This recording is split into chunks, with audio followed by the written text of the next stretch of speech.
اللہم انصر من نصر دین محمد صلی اللہ علیہ وسلم من کانوا وحیث کانوا. اے اللہ اپنے ہر اس بندے کی مدد فرما جو تیرے دین کی خدمت کر رہا ہو، خواہ وہ کوئی بھی ہو، کہیں بھی ہو. آپ باطل کے ماحول میں رہ کر اقامت دین کی جدوجہد نہیں کرتے تو آپ کی اللہ کے ساتھ کوئی وفاداری نہیں ہے. آپ اللہ کے غدار ہیں، باغی. مجھے نظر آ رہا ہے جو عذاب آ رہا ہے عالم اسلام کے اندر، مجھے نظر آ رہا ہے، آج سے نہیں نظر آ رہا ہے، یہ مجھے تو 25 برس پہلے سے نظر آ رہا ہے. دعوت الی الخیر کے میں نے ہمیشہ 3 مراتب بیان کیے ہیں. سوسائٹی کا سب سے اونچا طبقہ انٹلیکچوئلز کا، ان کو دعوت دی جائے گی بالحکمہ. عوام کو دعوت دی جائے گی بالموعظۃ الحسنہ. اور جو بگڑے تگڑے آپ کو بگاڑنے پر آمادہ ہو ان سے کیا جائے گا جدال یا مناظرہ. یہ 3 لیول دعوت کے. اس دور میں وہ پہلی سطح کی دعوت کا حق ادا کرنے کے لیے ضروری ہے کہ جو غلط فلسفوں نے غبار طاری کر دیا ہے پوری فضا پر، ان کو توڑا جائے. ہماری خطاؤں سے درگزر، ہمارے غلطیوں کو معاف فرما، ہمارے گناہوں کو بخش دے. اللہ کوتاہیوں سے صرف نظر فرما. اے اللہ ہماری تقصیرات کو معاف فرما. اے اللہ اپنی جناب میں اس طرح حاضر کر کہ تو ہم سے راضی ہو. وصلی اللہ تعالی علی خیر خلقہ محمد وآلہ وصحبہ برحمتک یا ارحم الراحمین. نحمدہ ونصلی علی رسولہ الکریم. اما بعد فاعوذ باللہ من الشیطان الرجیم. بسم اللہ الرحمن الرحیم. محترم رفقائے تنظیم، السلام علیکم ورحمۃ اللہ وبرکاتہ. میں اس وقت کچھ تقریر کرنے یا کوئی مطالعہ کرانے کے لیے حاضر نہیں ہوا، بلکہ صرف آپ سے رخصت ہونے کے لیے حاضر ہوا ہوں. میری طبیعت جو میں نے آپ کو کل کچھ بتا دیا تھا، کوئی 3 ہفتے سے جس قدر تیزی کے ساتھ خراب ہو رہی ہے، تو اگرچہ مجھے شدید خواہش تھی اس پروگرام میں شرکت کی، لیکن آخری وقت تک مجھے یہ اعتماد نہیں تھا کہ میں سفر کر سکوں گا. لیکن بہرحال اس کے بعد وہ شوق یا جذبہ غالب آیا اور میں یہاں آ گیا. لیکن کل کا جو 2 گھنٹے کا پروگرام ہوا دن میں، اس کے بعد شام کو بھی پھر میں آ کر بہرحال یہاں بیٹھا تو رہا، چاہے وہ پروگرام وہیں ہوا، تو اس سے میری کمر میں شدید تکلیف ہو گئی. یہاں تو جیسے میں بیٹھا تھا، باقی جب واپس گیا ہوں اپنے قیام گاہ پر تو بالفعل چیخیں نکل رہی تھی. میری کمر میں آپ کو معلوم ہے آپریشن ہوا تھا، بہت بڑا آپریشن، اور دونوں سائڈز پر جو ریڑھ کی ہڈی ہے اس میں میٹل پلیٹس پڑی ہوئی ہیں. اب یہ کوئی تقریباً ہفتہ پہلے سے اس میں درد شروع ہوا تھا اور میں نے کچھ دوائیاں لینی شروع کی تھی. دوائیاں میں لے رہا تھا، اسی دوران میں یہاں آ گیا. اندازہ ہوا کہ یہ مشقت میرے لیے اس وقت تکلیف مالا یطاق کے درجے میں ہے، اور مجھے مجبوراً فیصلہ یہ کرنا پڑا کہ میں یہاں اجازت لے لوں امیر تنظیم سے اور واپس چلا جاؤں.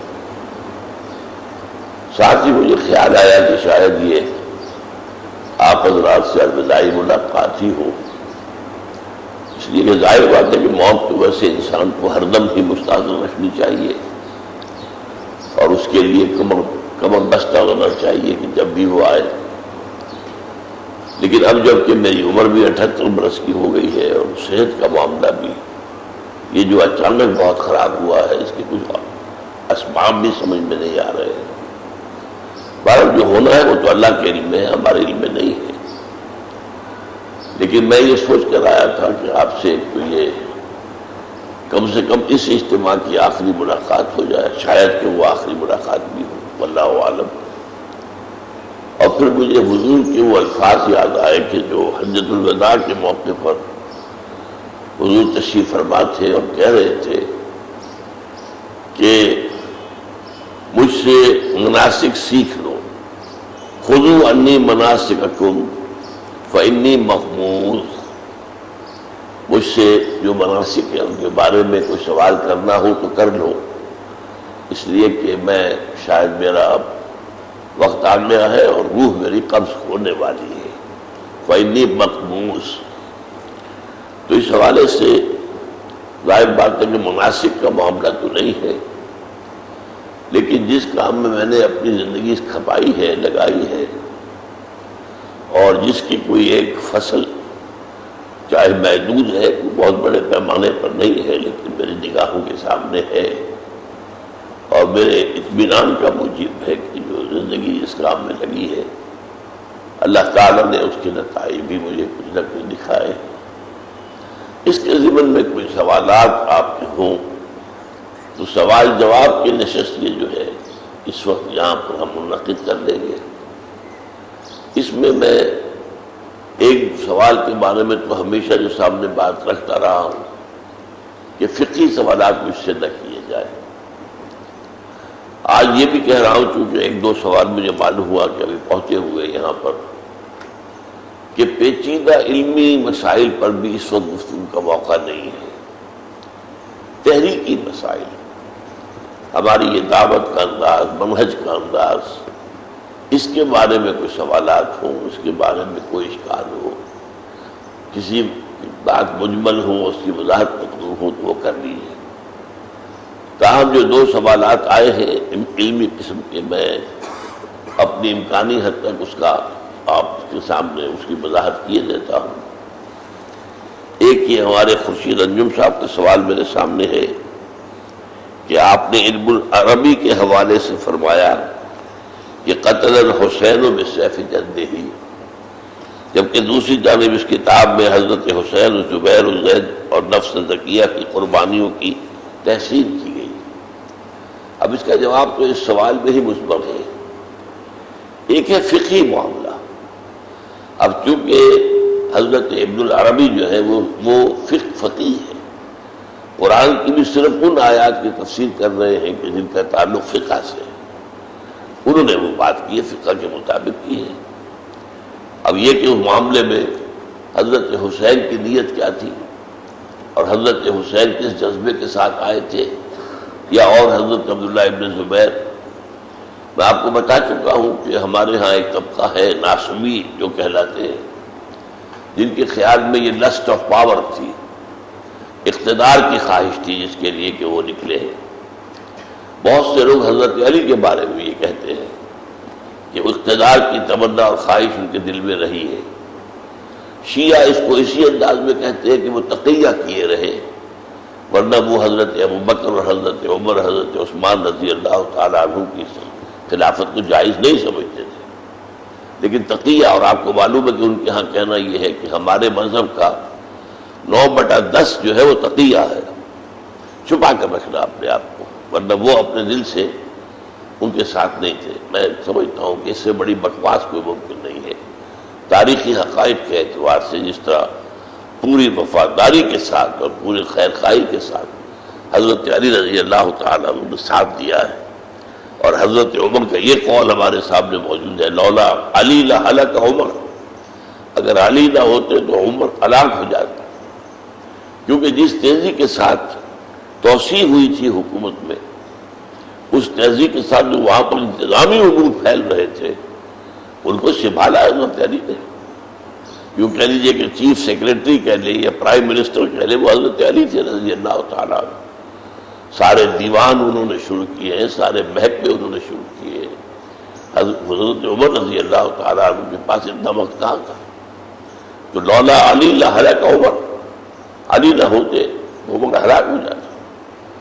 اور اگر ذرہ برابر بھی کسی کے دل میں خواہش ہوتی تو بہترین موقع حضرت علی کو مل گیا تھا کہ جب حضرت عمر گئے ہیں بیت المقدس کے سفر پر تو حضرت علی کو قائم مقام بنا کر گئے، وہ بغاوت کا بہترین موقع تھا، وہ وہاں قبضہ کرنے، لیکن نہیں، یہ سب اصل میں ہمارے ہاں انتہا ہے، اور یہ رد عمل ہے شیعوں کا۔ یہ ناصبیت جو پیدا ہوئی ہے، ایکسٹریمسٹ سنی جو ہے ان میں، یہ رد عمل ہے، شیعوں نے جو کچھ بنا دیا ہے، جو بڑھایا ہے، حضرت علی کو خدا بھی بنا دیا ہے. تو اس حوالے سے اس کا رد عمل میں ہمارے یہاں معاملہ یاد رکھایا.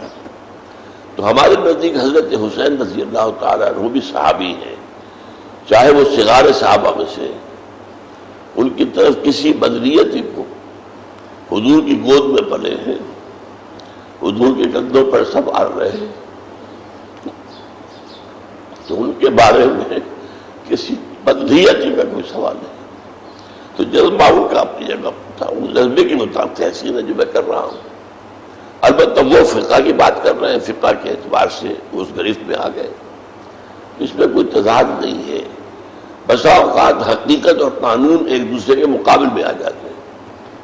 حقیقت کچھ اور ہوتی ہے اور قانون کا فیصلہ کچھ اور ہو جاتا ہے. جیسا کہ شاید کل ہی تو ایک حدیث سنائی ہے آپ کو اپنے ووٹر صاحب نے، کہ حضور نے فرمایا ہے کہ تم میں سے کچھ لوگ میرے پاس کوئی مقدمہ لے کر آتے ہیں، کوئی زمین کا کوئی ٹکڑا ہے، کوئی کہتا میرا ہے، یہ کہتا میرا ہے، اور ایک فریق جو ہے وہ بہت جو ہے وہ گفتگو میں تیز ہوتا ہے، چرب زبان ہوتا ہے، وہ اپنے دعوے کو خوب پیش کر دیتا ہے، تو میں تو اس کے مطابق فیصلہ کر دیتا ہوں جو بھی شواہد آتے ہیں. لیکن اگر وہ ناحق فیصلہ میری عدالت سے لے کر گیا ہے تو سمجھ لے کہ وہ آگ کا ٹکڑا لے کر جا رہا، چاہے عدالت میری ہے. تو اس طریقے سے یوں سمجھیے کہ حقیقت اور قانون بسا اوقات یہ ایک دوسرے کی ضد ہو جاتے ہیں.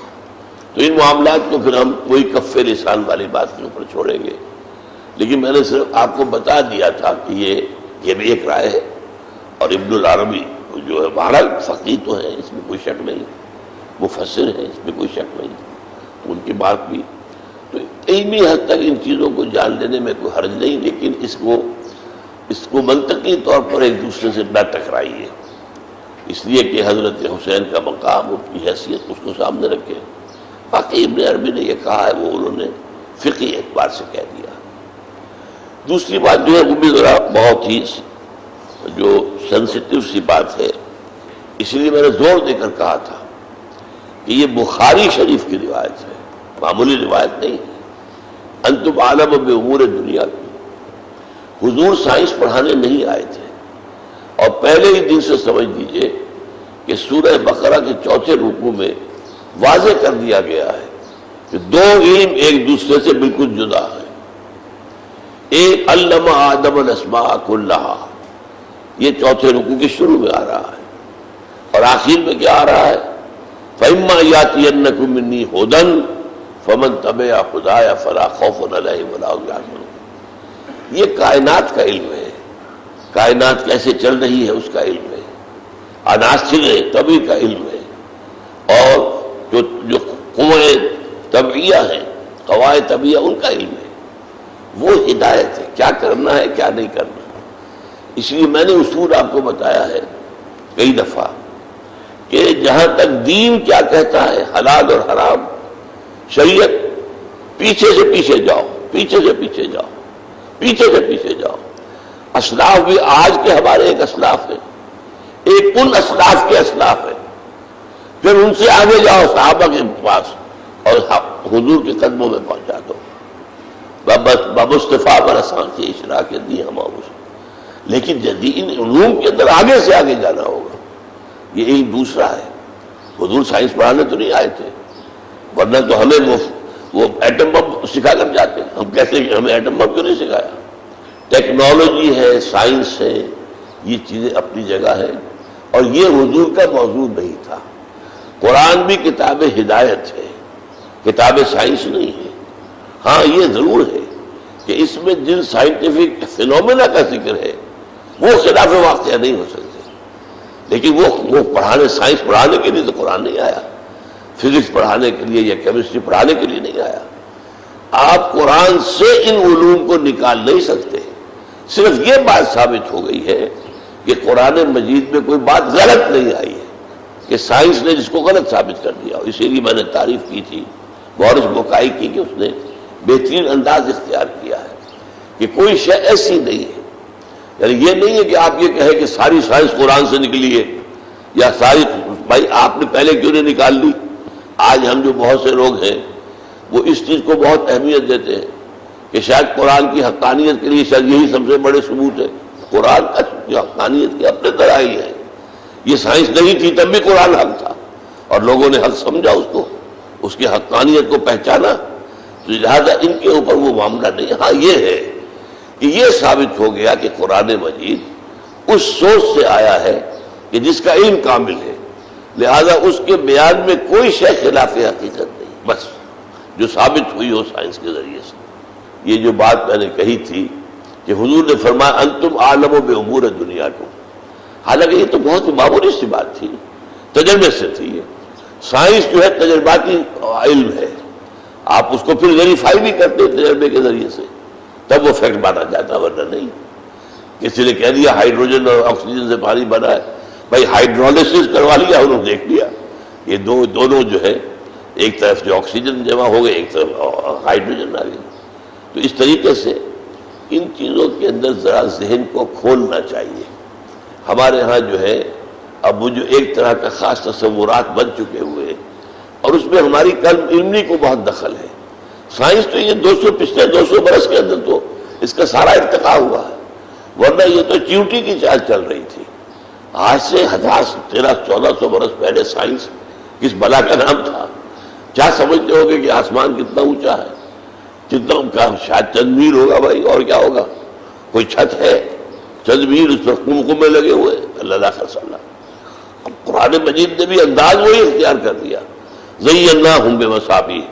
اب یہ ٹھیک ہے, لیکن یہ کہ وہ اب آج جو تصورات ہیں, اب میں کل نوٹ کر رہا تھا کہ بٹر صاحب نے جہاں آیت حدیث پڑھی ہے سما کا لفظ, بلندی کا لفظ استعمال کیا, آسمان کا نہیں کیا. یہ کیا ہے, یہ جدید سائنس کا اثر ہے نا ان کے اوپر, ورنہ آسمان کی جگہ جو ہمارے ترجمے میں. لیکن اب آج تصور یہ ہے کہ آسمان تو ہمیں پتہ ہی نہیں کہ کس بلا کا نام ہے. شاید ہو جائے, ہو سکتا ہے سائنس اور آگے بڑھے تو معلوم ہو جائے کہ واقعی یہ تہ بر تہ آسمانی ہے, لیکن آج کوئی تصور اس کا ہمارے پاس نہیں ہے. گلیکسیز کا تصور ہے, یا وہ جس کو کہ انہوں نے کہا تھا کہ وہ فضا میں ہر شے بکھر جاتی ہے, وہ اوزون کی خاص جو ایک تہ ہے. بہرحال یہ تمام چیزیں جو ہے سائنس کی وہ ایک علیحدہ شے ہے, اس کے ساتھ گڑبڑ کرنے کی ضرورت نہیں ہے. لیکن یہ ہے کہ ان کو مان لینا چاہیے کہ یہ دو فیلڈ علیحدہ ہیں, اور اس میں یہ ہے کیا کرنا ہے کیا نہیں کرنا ہے, کیا حلال ہے کیا حرام ہے, کیا جائز ہے کیا ناجائز ہے, کیا فرض ہے. یہ تمام چیزیں جو ہے اس کو ہم نے سمجھنا ہے. دین کا عملی پہلو پیچھے جائیے. اسلاف اپنے سے پہلے کے علماء, ان کی بھی قدر کیجیے. ان سے پہلے کے علماء, جائیے آپ سیدھے کے سیدھے پہنچیے. آپ صرف جو ہے قاضی ابو یوسف سے آگے پہنچیے امام ابو حنیفہ تک, ان کے بھی استاد ہیں وہ. اگر قاضی ابو یوسف کی رائے کے اوپر میں امام ابو حنیفہ کی رائے کو ترجیح دیتا ہوں تو دلیل ہے. دوڑ پیچھے کی طرف ہے گردش ایام تو, اس سے آگے جائیے جو پھر مسلک ہے سلفی. اگر ہمیں کوئی حدیث صحیح مل جاتی ہے تو ظاہر بات ہے کہ ہمیں, اور خود ان کا قول ہے, امام ابو حنیفہ کا قول ہے کہ اگر کوئی صحیح حدیث میری کسی رائے کے خلاف تمہیں ملے, میرے رائے کو دماغ پر دے مارو, اور یہ صحیح ہے. کوئی شخص جو بھی جس نیت جس کی درست ہو, جس میں خود اپنا کوئی غرور نہ پیدا ہو گیا ہو, کوئی اپنے بارے میں جو ہے میگلومینیا پیدا نہ ہو گیا, اس کے سوا کیا کہے گا کہ اصل دلیل تو حدیث ہے اور حضور کا قول ہے. تو اس حوالے سے ان چیزوں میں پیچھے سے پیچھے یہاں تک کہ حضور صلی اللہ علیہ وسلم کے قدم مبارک تک پہنچ جائے. جو اقبال کا شعر ہے اس معنی میں بہت عمدہ ہے, وہ مصطفیٰ برساں خویش را کے دین ہم اوست, اگر بہو نہ رسیدی تمام بولا بیست. اپنے آپ کو حضور کے قدموں تک پہنچاؤ, دین نام ان کا ہے. تو یہ ہاں بات جو ہے یہ اپنی جگہ ہے. تو یہ میں نے چند وضاحتیں کی ہے. ان میں یقیناً جیسے میں نے کل کہا تھا, آپ کو جس ماحول میں کام کرنا ہے اس میں یقیناً میری بعض چیزیں آپ کے لیے بڑی رکاوٹ ثابت ہوں گی. اس کا ایک پہلو اچھا بھی ہے, اور وہ یہ ہے کہ آپ اگر لوگوں کو آمادہ کر سکیں کہ اگر جو بات میں کہہ رہا ہوں کہ یہ کام کرنے کا ہے اور اس طور سے کرنے, اگر وہ محکم ہے, وہ پختہ ہے تو قبول کرو. باقی کوئی علمی رائے ہے اٹھا کے پھینک دو, اس سے کیا فرق پڑتا ہے. آپ خود بھی اسے نہ مانیں اور کوئی اور بھی نہ مانے, چاہے بولے مت مانو, یہ کوئی دین تو نہیں ہے.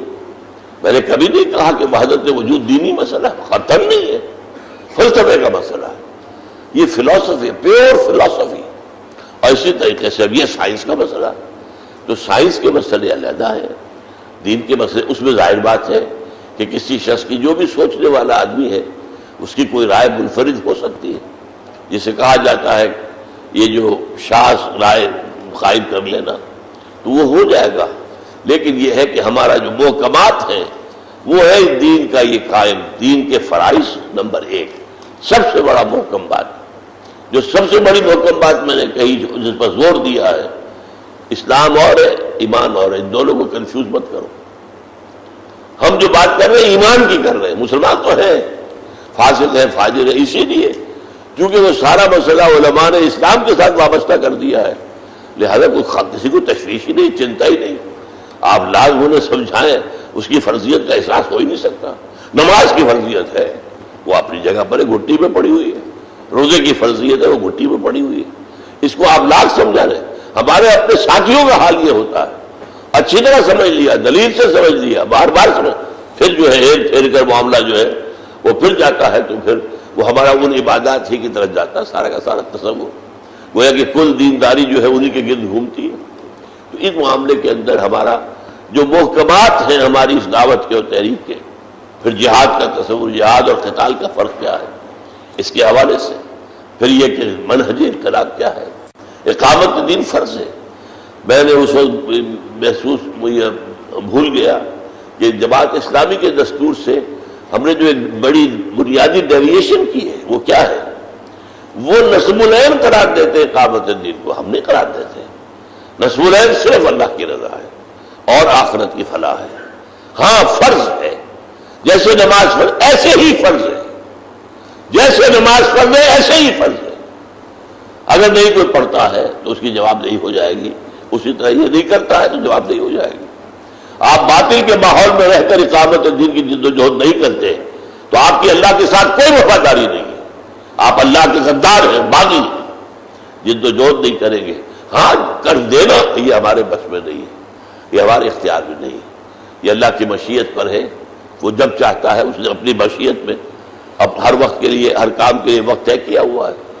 کل شیء رہین مرہون لوقت ہی، وقت کا معاملہ ہے، وہ اس کے حوالے ہے. پھر یہ کہ جو کتنے بہت سے ایسے عوامل ہیں کہ جو ہمارے اختیار میں نہیں ہے، ان پر ڈیپینڈ کرتا ہے. ریسپانس ہمارے اختیار میں تو نہیں ہے نا. کیا حضور کے اختیار میں تھا، انک لا تہدی من احببت ولکن اللہ یہدی من یشاء؟ آپ کو یہ اختیار حاصل نہیں کہ جس کو چاہے ہدایت دے دے. اب آپ سمجھیے کہ جو ہدایت کا کوہ ہمالیہ ہے محمد رسول اللہ، ان کے پاس بھی اختیار نہیں. ان سے بڑا اور کون ہادی ہوگا یا ہوا ہوگا پوری انسانی تاریخ میں، لیکن نہیں، اختیار آپ کا نہیں. تو اس بانی میں ہمارا معاملہ اور ہے، اس میں بھی مطمئن رہنا چاہیے. بہت زیادہ تشویش مجھے ہوتی ہے، سلمہ بھی ہوتا ہے، تو وہ اس انداز سے. آپ کو معلوم ہے کہ حضور کا جب یہ سورہ یونس اور سورہ ہود جب نازل ہو رہی تھی تو آپ کے اوپر ایک دم بڑھاپے کے آثار آ گئے، آپ کے بالوں میں سفیدی آ گئی. اور حضرت ابوبکر نے پوچھا کہ یا رسول اللہ کیا معاملہ ہے؟ آپ پر ایک دم بڑھاپے کے آثار آ گئے. آپ نے فرمایا مجھے سورہ ہود اور اس کی ہم مضمون بہنوں نے، اس کی بہنوں مضمون صورتوں نے مجھے بوڑھا کر دیا. حالانکہ آپ کو معلوم تھا اگر ان کے لیے عذاب آ رہا تو کافر ہو جائے. مجھے نظر آ رہا ہے جو عذاب آ رہا ہے عالم اسلام کے اندر، مجھے نظر آ رہا ہے، آج سے نہیں نظر آ رہا ہے. یہ مجھے تو 25 برس پہلے سے نظر آ رہا ہے. میں نے جب 1979 میں تقریر کی تھی، یہ جو تقریر شامل ہے اس میں جو ہے سابقہ اور حالیہ موجودہ مسلمان امتوں کا ماضی حال اور مستقبل، اس کے حوالے موجود ہیں.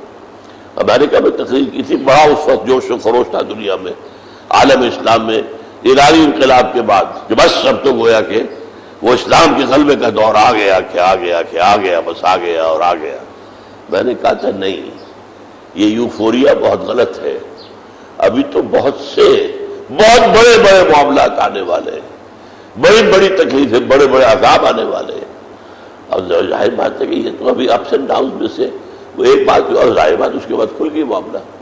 تو جو چیزیں آنے والی ہیں، جو حضور نے فرمایا ہے کہ جو مجھے معلوم ہے تمہیں معلوم ہو تو تمہارے چہرے پر کبھی مسکراہٹ تک نہیں آئے گی.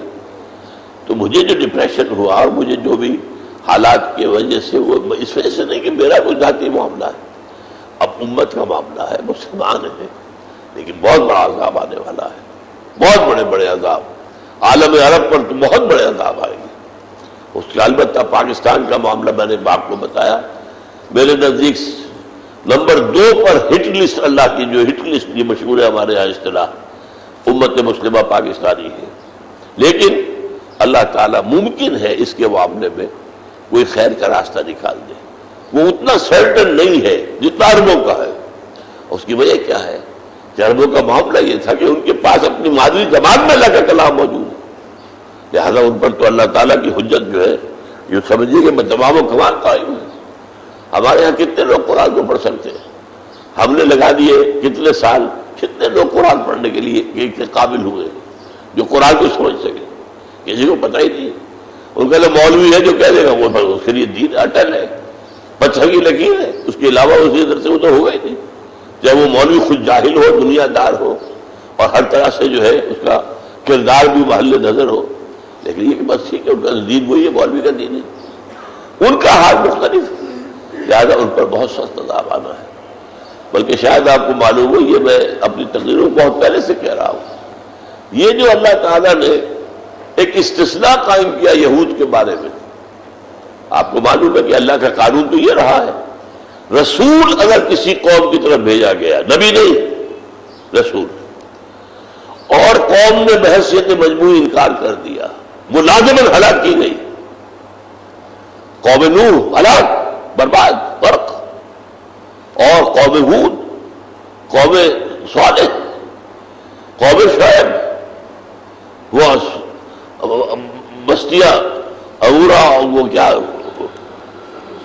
صدوم اور عمورہ کی بستیاں سب ختم ہوئی کہ نہیں ہوئی؟ یہ کیا ہوا؟ اس قوم نے اس حد تک، باقی تو یہ تھا کہ ہم اس قوم نے ارادہ کیا اپنے نبی کو قتل کرنے کا. یہ تو انہوں نے تو اپنے بس پڑتے تو چڑھایا پوری کے اوپر اور اسے حرام زیادہ قرار دیا اور اس کو کافر و مرتد قرار دیا، جلیل قدر رسول کو. پھر ان پر عذاب کیوں نہیں آیا؟ یہ ایک سوال ہے، کیوں نہیں لے کیا اللہ نے؟ اس لیے کہ اگلی امت جو آنے والی ہے، خیر امت، اس کا جو سب سے اعلیٰ حصہ ہے، اس کے سر پر جوتیاں اس ملعون قوم کے ذریعے سے ماری جائے گی. وہ میں نے اسلائی صاحب کا واقعہ کئی دفعہ اپنے دروس میں بیان کیا ہے. اسلائی صاحب کہا کرتے تھے کہ وہ چونکہ راجپوت تھے، کہ ہمارے معاشرے میں راجپوتوں کے یہ رواج تھا کہ اگر کوئی شخص راجپوت نوجوان کو بہت گری ہوئی حرکت کرتا تھا تو اس کے سر پر چمار سے جوتیاں مرواتے تھے، کہ راجپوت کے سر پر راجپوت کا جوتا پڑا تو چلو جوتا ہی پڑا نا، لیکن وہ چمار کا جوتا جب پڑا، اس کو آپ انگریزی میں کہتے ہیں to add insult to injury, کہ یہ چمار کا جوتا، اس چمار کے ذریعے سے یہ ملعون قوم ہے، مغضوب علیہم قوم ہے، مردود قوم ہے، اس قوم کے ہاتھوں پٹائی اس کی ہونی ہے، اور ایسی زبردست ہونی ہے کہ وہ آپ اندازہ کیجئے کہ وہ حدیث کا جو ہے کہ اگر کسی کے بیٹے 100 ہو گئے تو 99 ختم ہو جائے گی، ایک رہے گا، اور پرندہ اڑتا چلا جائے گا، اسے زمین پر اترنے کی جگہ نہیں ملے گی، لاشیں ہی لاشیں ہوں. یہ ہونا ہے اور تیاری ہو رہی ہے، اس کے سر پر کھڑا ہے. یہ سارا نیٹو اب کس کے لیے؟ اس کا رخ یہی ہے، صاف کہہ دیا انہوں نے، نیٹو چیف نے صاف کہہ دیا تھا کہ اب ہمارا معاملہ جو ہے مسلم فنڈامنٹلزم سے، اور یہودی اڑا ہوا ہے، اس کا پروگرام بنا ہوا ہے، امریکہ اس کے ہاتھ میں ہے، اور وہ جو ہے گریٹر اسرائیل قائم کرے گا. اور گریٹر اسرائیل قائم ہوا تو کیا نتیجہ نکلے؟ اور حدیث میں ہے کہ یہ سب عراق اور شام اور یہ سب مسلمانوں کے ہاتھ سے نکل جائے گی، ترکی میں نکل جائے گا، پھر اور قسطنطنیہ ہاتھ سے نکل جائے گا، سب نکل جائے گا. وہ جب کچھ ہوگا، یہ جب گریٹر اسرائیل بنے گا، اس کے بعد البتہ پھر وہ جو سزا اللہ نے ملتوی کی ہوئی تھی پھر وہ ملے گی، اور اسی رسول کے ہاتھوں ملے گی.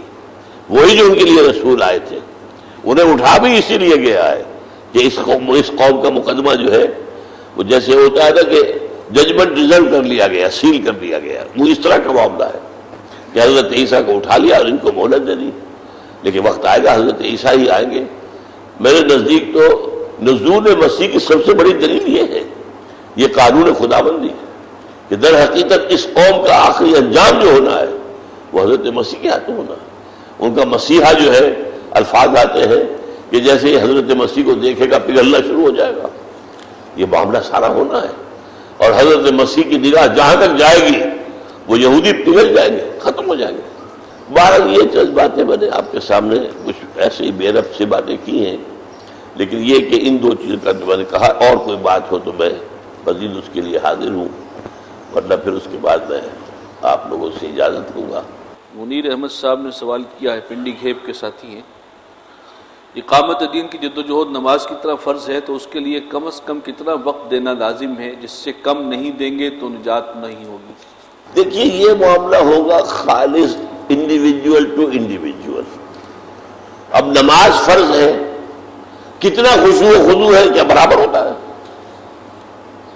لیکن آپ نے نماز کے لیے وضو کیا ہے، آپ گئے ہیں، آپ جماعت میں کھڑے ہو گئے، فرض تو ادا ہو گیا نا، لیکن 1 to 1 فرق ہوگا۔ کس کی نماز جو ہے کسی کی ہو سکتا ہے جو حضور نے فرمایا الصلاۃ معراج المومنین، اور کسی کی وہ صرف ٹھونگے مارنا ہو جائے گی، جس کو حضور نے کہا جیسے مرغا ٹھونگے مارتا ہے، تو ایسے ہمارے سامنے ہوتا ہے، لوگ جو کرتے ہیں سجدہ وہ ٹھونگے مارنے کی طرح ہوتا ہے، جیسے مرغے نے ٹھونگا مارا سجدہ کر کے اٹھ گئے۔ تو نماز جو ہے ایک فرض ہے، اس فرض کے اندر آپ کتنا، جس کو کہتے ہیں جتنا گڑ ڈالیں گے اتنا میٹھا ہوگا۔ تو یہ معاملہ یہ ہے کہ یہ درجات ہوں گے، ان درجات کے اندر جو ہے بہت فرق ہوگا، لیکن یہ ہے کہ ایک بات واضح ہو جائے کہ اگر واقعتاً فرضیت ہے اور اس کی دھل سوار ہو گئی ہے تو لازماً پھر یہ ہوگا کہ رفتہ رفتہ آگے قدم بڑھے گا۔ جس کو حضور نے فرمایا جس کے 2 دن برابر ہو گئے وہ بھی ناکام رہا، وہ جو ہے فیل ہو گیا، ناکام ہو گیا۔ ترقی ہونی چاہیے اس میں، یہ نہیں کہ ایک جگہ کھڑے ہو گئے، اور یہ نہیں کہ واپس جو ہے وہ جو ہے ایک ترقی عکسی جو ہے معکوس شروع ہو گئی۔ باقی یہ ہے کہ یہ اللہ تعالیٰ کی طرف سے ہے، فرضیت آپ نے ادا کر دی، آپ مسجد میں آئے، جماعت میں آپ آ گئے، تنظیم میں شامل ہو گئے، سماعت میں آپ قائم ہیں، آپ کام اپنی حد تک کر رہے ہیں۔ اب اس میں سمجھتا ہوں اللہ تعالیٰ وہ کمی ہے معاف کرے گا اور آپ کو توفیق دے گا کہ آپ اور مزید آگے بڑھیں۔ قائد یا بنیادی تصورات کے صفحہ 10 پر لکھی ہوئی درج ذیل عبارت کی براہ کرم وضاحت فرما دیں۔ یہ عقائد کی کتابچے میں سے کفر حقیقی یا کفر قلبی کا اطلاق اللہ تعالیٰ کی نعمتوں کی ناقدری اور ناشکری اور اللہ تعالیٰ کی ہر معصیت اور ہر نافرمانی پر ہو جاتا ہے۔ اب دیکھیے جیسے کہ حج کی فرضیت کا جو یہ آیت آئی ہے وَلِلَّهِ عَلَى النَّاسِ حِجُّ الْبَيْتِ مَنِ اسْتَطَاعَ إِلَيْهِ عَلَيْهِ سَبِيلًا وَمَنْ كَفَرَ۔ اب یہ کفر کون سا ہے؟ جو استطاعت رکھنے کے باوجود نہیں کر رہا اسے کفر قرار دیا ہے۔ کیا اسی بنیاد پر آپ فتویٰ لگا دیں گے کہ یہ کافر ہو گئے؟ تو یہ ہے، اول تو سمجھئے کہ عربی گرامر کے اندر کفر کے معنی کیا ہے؟ کفر جو ہے شکر کے مقابلے کی شے ہے، اور اردو میں بھی مستعمل ہے کفران نعمت۔ ایک ہے نعمت پر انسان جو ہے شکر کرتا ہے، اور وہ شکر کے کئی درجے ہیں۔ پہلا ہے شکر بالقلب، پھر ہے شکر باللسان، اور تیسرا ہے شکر بالجوارح، اس نعمت کا حق ادا کرنا، یہ بھی اس کے شکر میں شامل ہے۔ تو وَإِن شَكَرْتُمْ لَأَزِيدَنَّكُمْ، اگر میں احسانات کے اوپر تم شکر کرو گے تو اور دوں گا۔ اس میں سب سے بڑا احسان ہدایت ہے، اللہ نے ہمیں ہدایت دی، اس کی قدر کریں، اس پر اللہ کا شکر کریں۔ تو ان شکرتم لازیدنکم ولئن کفرتم ان عذابی لشدید، تو یہ کفران نعمت ہے۔ ایک کفر وہ ہے جس کی بنیاد پر کسی کی تکفیر کی جائے، اسے غیر مسلم قرار دیا جائے، اس کے جو ہمارے فقہاء نے، کیونکہ وہ لیگل معاملہ ہے، لیگل معاملے میں ہمیشہ جیسا کہ میں نے کہا ہے، وہ میں نے شاید اس وقت بات رہ گئی تھی کہ امام ابو حنیفہ رحمۃ اللہ علیہ اور امام بخاری ایک کہہ رہے نہ ایمان گھٹتا ہے نہ بڑھتا ہے، ایک کہہ رہے گھٹتا بھی ہے بڑھتا بھی ہے۔ اب یہ کیا ہے؟ یہ فقیہ ہے، یہ فقہی طور پر کہہ رہے ہیں قانونی ایمان نہ گھٹے گا نہ بڑھے گا، اس لیے کہ قانونی ایمان کا فائدہ کیا ہے؟ Your legal status in this world as a Muslim, یہی ہے نا۔ اسلام پر سارا دار و مدار اس دنیا کی زندگی کا وہ اسلام پر ہے. ایمان کا سارا دار و مدار آخرت کے اوپر ہے. وہاں کی نجات ایمان پر ہے، اسلام پر نہیں ہے. آپ اس مسلمانوں کے قائد اعظم بھی ہو تب بھی ظاہر بات ہے کہ یہ دلیل نہیں بنے گی کہ آپ کا جو ہے وہ تو آپ تو قائد اعظم یہ تو تھے مسلمانوں کے، ادھر سیدھے جانا چاہیے جنت کے اندر. نہیں، کچھ بھی ہو آپ، وہاں تو ایمان پر فیصلہ ہوگا. تو ایمان کا معاملہ اور ہے، اسلام کا معاملہ اور ہے. میں کہنے کچھ اور لگا تھا، پھر دیر نکل گئی بات یہاں سے.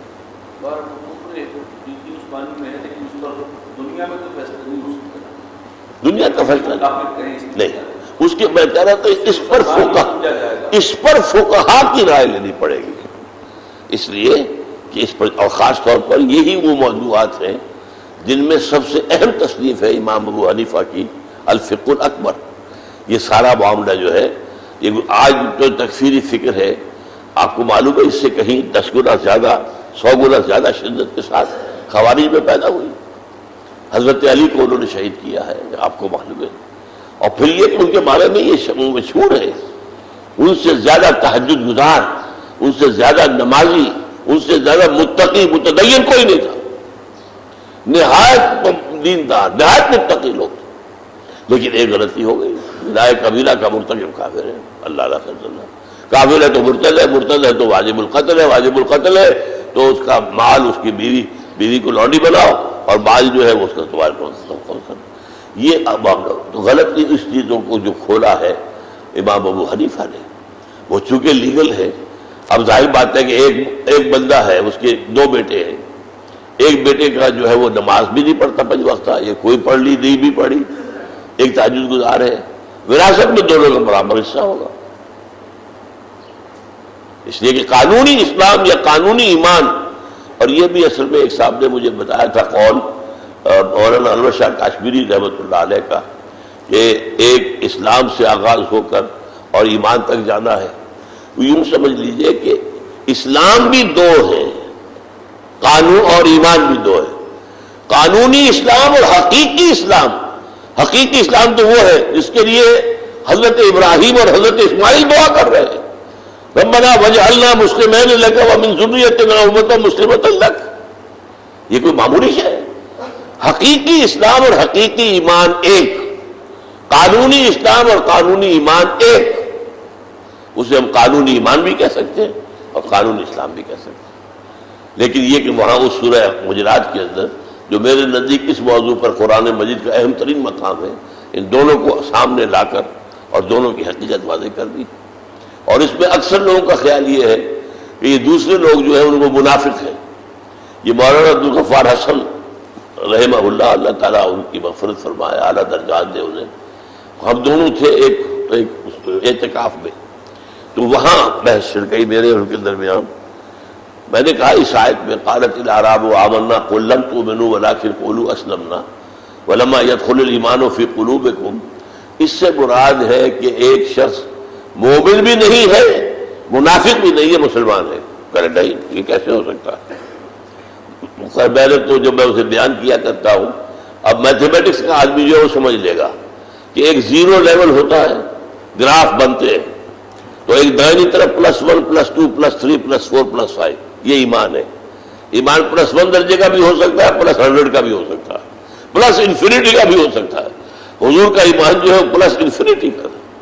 دوسری طرف منافق ہے، منافق -1 -2 -3 -4، وہ بھی کہیں سے کہیں پہنچ جائے گا.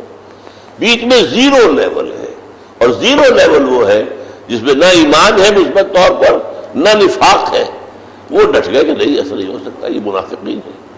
اب اللہ کا کرنا ایسا ہوا، یہ ہوتا ہے. اللہ تعالیٰ کسی بات کو ظاہر کرنا چاہتا کسی وقت. مولانا عبد الجلیل صاحب ہوا کرتے تھے منٹگومری میں، انہیں معلوم ہوا کہ ہم دونوں اعتکاف میں ہیں. ان کا شاگرد آیا جو ہماری گفتگو ہو رہی تھی اس وقت، اور وہ لے کر آیا کتاب الایمان ابن تیمیہ کی رحمۃ اللہ علیہ، کہ یہ مولانا نے بھیجی ہے کہ آپ لوگ اعتکاف میں ہیں تو اس کتاب کو پڑھیں. وہ کھولا وہی آیت. عجیب ہے نہیں، اب یہ اس کو اتفاق ہے یہ اللہ تعالیٰ کی طرف سے ہوا. پہلے کھولا اسی آیت پر مانا کہ یہ منافق نہیں تھے، یہ اسلام بلا ایمان ماننا پڑے گا. اور اس لیے میری دلیل یہ تھی کہ اگر منافق ہوتے تو منافق کا تو کوئی عمل قبول نہیں ہے. اور قرآن وہاں کہہ رہا ہے وَإِن تُطِيعُوا اللَّهَ وَرَسُولَهُ لَا يَلِتْكُم مِّنْ أَعْمَالِكُمْ شَيْئًا. اگر تم اطاعت کرتے رہو گے اللہ اور اس کے رسول کی تو اللہ تمہارے اعمال کے اجر و ثواب میں کوئی کمی نہیں کرے گا. منافق کا تو کوئی عمل قبول نہیں ہے تو منافق کیسے ہو گئے ہو؟ ایمان کی نفی قرآن ویسے کر رہا ہے لما يدخل الایمان فی قلوبکم لم تؤمنوا، یہ بھی تاکیدی ہے. ولما يدخل الایمان فی قلوبکم دوبارہ مؤکد کیا ہے اور ابھی تک ایمان تمہارے دلوں میں داخل نہیں ہوا. تو میں نے کہا یہ منافق نہیں ہو سکتا، نہ یہ مومن ہے، یہ درمیانی ایک درجہ ہے. تو اس حوالے سے اللہ تعالیٰ نے ان چیزوں کو واضح کیا ہے مجھ پر اور کھولا ہے. اور یہ بہت بڑی بات ہے جو میں نے بیان کی ہے کہ ایک حضرت اب جہاں تک امام ابو حنیفہ کا قول ہے اس کا پہلا حصہ بھی چاہے وہ لفظ میں نہ آئے اس کے اندر مضمر ہے کہ الایمان قول عمل کا کوئی دخل نہیں اس میں. اس لیے کہ جب ہم مانتے ہیں گناہ کبیرہ کا مرتکب کافر نہیں ہے تو ایمان تو قول ہی رہ گیا نا. جو بھی کہتا ہے اشہد ان لا الہ الا اللہ اشہد ان محمد رسول اللہ. اور امام بخاری کہتے ہیں قول و عمل، عمل بھی اس میں شامل ہے. قول و عمل، الایمان قول و عمل ویزید و ینقص. اچھا یزید و ینقص کا کون انکار کرے گا؟ کیا قرآن میں نہیں؟ زادتہم ایمانا قرآن میں نہیں ہے؟ تو اس قرآن مجید کے اندر تو ایمان کا بڑھنا جو ہے وہ ثابت ہے. لیکن یہ کہ لیگل لیول پر وہ ایک شمار ہوگا ایمان، تمہارا درجہ جو ہے لیگل سٹیٹس دنیا کے اندر برابر ہوگا. اور اسی پر میری وہ رائے ہے جو اکثر لوگوں کی ہضم نہیں ہوتی. اسلامی ریاست میں الیکشن ہوگے تو ووٹ کا حق کیسے ہوگا؟ اب نمازی ہونا چاہیے، فلانا ہونا چاہیے، تو آپ کو مسجدوں میں رجسٹر رکھنے پڑیں گے کہ ہر نمازی جا کر جو ہے وہ ہر نماز کا جو ہے پہلے وہاں پہ سائن کرے تاکہ سال کے آخر میں 5 سال کے آخر میں گنتی ہو جائے اس نے کتنی نمازیں پڑھی کتنی نہیں پڑھی. یہ مارکیبل نہیں ہے چیزیں. یہ ووٹ دینے کا حق ہر مسلمان کو ہوگا چاہے وہ فاسق ہو اور چاہے وہ متقی. البتہ جو شخص الیکشن کے لیے سامنے آئے اس کے کردار کی پوری اسکریننگ، تمہارا کردار کیا ہے. جیسے کہ ہمارے عدالتی نظام کے اندر بھی تزکیۃ الشہود ایک بہت اہم بات ہوتی ہے. تم گواہی دینے آئے ہو اس مقدمے میں، جی ہاں، اب اس کا حساب ہوگا. تمہارے پاس دولت کتنی ہے، کہاں سے آئی ہے، تمہارے پڑوسی تمہارے بارے میں کیا کہتے ہیں، تحقیق کی جائے گی کہ آیا اس شخص کی شہادت قابل قبول ہے کہ نہیں. اسی طرح تزکیۃ الامیدواران جو ہے پورا جو کہ ہمارے دستور میں بھی لکھا ہوا ہے، جو دستور کی شکیں 62-63 اس میں ہے لکھا ہوا یہ. لیکن طے یہ کر دیا ہے کہ صرف امیدوار ایک دوسرے پر اعتراض کر سکتے ہیں، کوئی تیسرا شخص نہیں کر سکتا. اب امیدواروں کو دونوں کو معلوم ہے میں بھی چور یہ بھی چور، اب میں اس سے کچھ کہوں گا تو یہ میرے پوترے یہ کھول دے گا. لہذا یہ کہ من ترا حاجی بگو تو میرا ملا بگو، آپ آپس میں ایک دوسرے کا معاملہ چلاؤ، الیکشن تو لڑنا ہے. وہ اعتراض کو کرتا ہی نہیں. موجودہ صورتحال میں طالبان افغانستان کی بریکٹ میں لکھتے ہیں انشاءاللہ ممکنہ کامیابی کے حوالے سے طالبان افغانستان، یہ ممکنہ کامیابی کے حوالے سے کیا آپ ایسا محسوس نہیں کرتے کہ خراسان میں اب غلبہ دین قریب ہے؟ نہیں، قریب کا مجھے احساس نہیں ہے. مجھے تو ابھی احساس یہ ہے کہ امریکہ جو ہے یہاں پر رہے گا اور پنجے گاڑ کر رہے گا. یہ جو کہا جا رہا ہے کہ واپسی سوچ رہا ہے، نکلنا چاہ رہا ہے، نہیں، وہ افغانستان سے کبھی پنجے یہاں ہی ہٹائے گا. اور اس کی وجہ اصل میں کیا ہے، وہ ہے یہودی. ہمارے ہاں جو احادیث ہیں ہم سے بڑھ کر انہوں نے مطالعہ کیا ہوا ہے. ہمارے ہاں حدیث ہے جب حضرت مسیح آئیں گے تو کوئی درخت بھی پناہ نہیں دے گا یہودی کو، اور درخت کے پیچھے یا پتھر کے پیچھے چھپیں گے تو درخت یا پتھر پکار کر کہے گا کہ اے عبداللہ، اے مسلمان، آؤ یہ میرے پیچھے یہودی چھپا ہوا اسے قتل کرو، سوائے ایک درخت غرقد کے. یہ غرقد کا درخت ہے جو سب سے زیادہ پلانٹ کیا ہے اسرائیل نے اپنے ملک کے اندر. تو ان کو جو ہے چیزیں معلوم ہیں. خراسان کا اہمیت کا معاملہ ان کے علم میں ہے. اس حوالے سے یہاں وہ تو کوئی بہت ہی بڑا معاملہ اللہ کی طرف سے ہوگا تو کوئی بات بنے گی. شاید کہ یہ ہمارا ایک مختورستان علیحدہ بنانے میں کامیاب ہو جائیں، ادھر سے صوبہ سرحد کو توڑ کر اور ادھر سے پشتون ایریا کو جوڑ کر ایف پاک کا جو انہوں نے ایک تصور دیا ہے، پاکستان کے بھی حصے بکھرے ہو جائے، ادھر سے افغانستان کا معاملہ، تو اس طریقے سے ابھی نہیں کہ ابھی بہت بڑی قربانیاں ابھی دینی ہے، لیکن ہونا ہے، ایک وقت میں ہوگا، ابھی جلدی کی بات نہیں ہے۔ طارق نعیم صاحب واہ کینٹ سے لکھ رہے ہیں کہ بانی محترم، دعوت رجوع الی القرآن جو بے شک آپ نے بہت برس پہلے شروع کی تھی، اسے بہت سی جماعتوں نے اپنے ہاں اپنا لیا ہے، لیکن نفاذ دین کی وہ انقلابی فکر جو آپ نے امت کو دی ہے اور جو نبی صلی اللہ علیہ وسلم کے منہج سے اخذ شدہ ہے، وہ اس طرح کیوں اپنائی نہیں جا رہی؟ اس کے لیے بھی کوئی ایسا طریقہ ہو جسے سب آسانی سے اپنا لیں، یہ میری خواہش بھی ہے اور سوال بھی ہے۔ خواہش تو بہت مبارک ہے، اللہ تعالیٰ آپ کی خواہش کو پورا کرے، لیکن ایک بات سمجھ لیجئے، قرآن کا پڑھنا پڑھانا بھی ایک علمی مشغلہ بھی تو بن جاتا ہے نا۔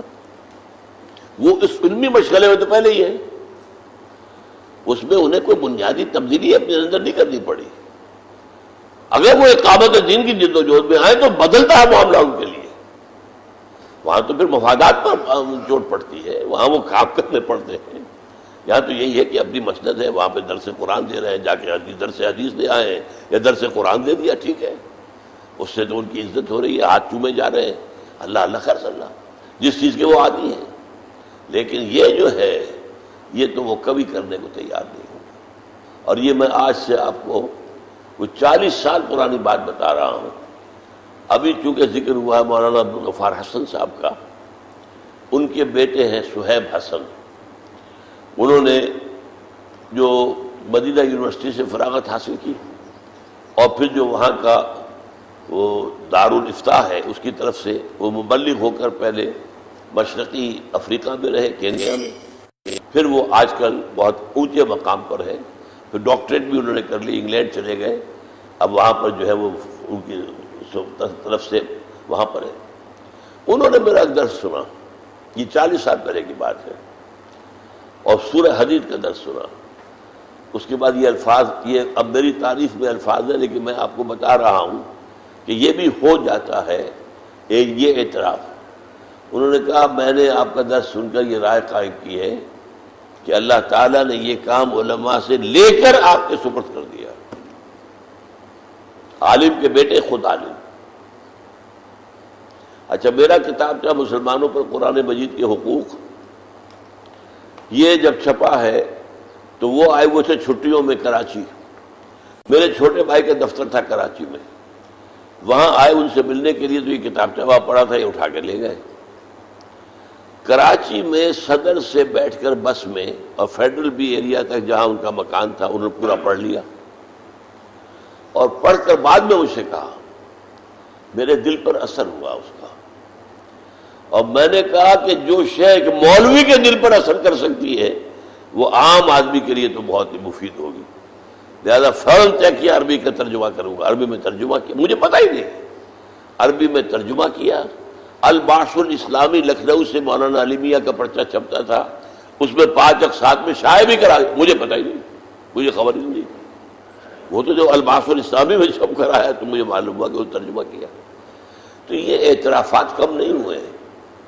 ایک اور صاحب تھے، اور وہ بھی ایک مدرسے کے محتمم تھے، اور ہمارے جو لوگ کراچی کے حضرات ہیں وہ واقف ہیں، ہمارے عبد القادر صاحب جنہوں نے مجھ پر کتاب بھی لکھ ماری ہے، ان کے وہ جس کو کیا کہتے ہیں، کوڑم کہتے ہیں، کیا کہتے ہیں وہ، اس کا اردو میں کیا، سمدھی، وہ مدرسے کے محتمم ہیں۔ انہوں نے کہا ڈاکٹر صاحب کو قرآن پر عبور حاصل ہے۔ جب مجھ سے یہ کہا انہوں نے، قاضی صاحب نے، میں نے کہا ان سے کہیے گا آپ نے قرآن کی توہین کی ہے، قرآن پر عبور کس کو حاصل ہو سکتا؟ عبور کے معنی کیا ہے؟ ایک کنارے سے دوسرے کنارے پہنچ جانا، دریا عبور کیا آپ نے۔ قرآن تو بے کنار ہے، اس کا کنارہ ہی کوئی نہیں، یہ قرآن کی توہین کیا۔ پھر مفتی شام دئی صاحب کا قول میں بعض ساتھیوں کو بتا چکا ہوں، کراچی کے اتنے بڑے مفتی، اور پھر وہ شہید بھی ہوئے، اور افغانستان کے جہاد میں وہ 12 اس کے حامیوں میں سے تھے بہت۔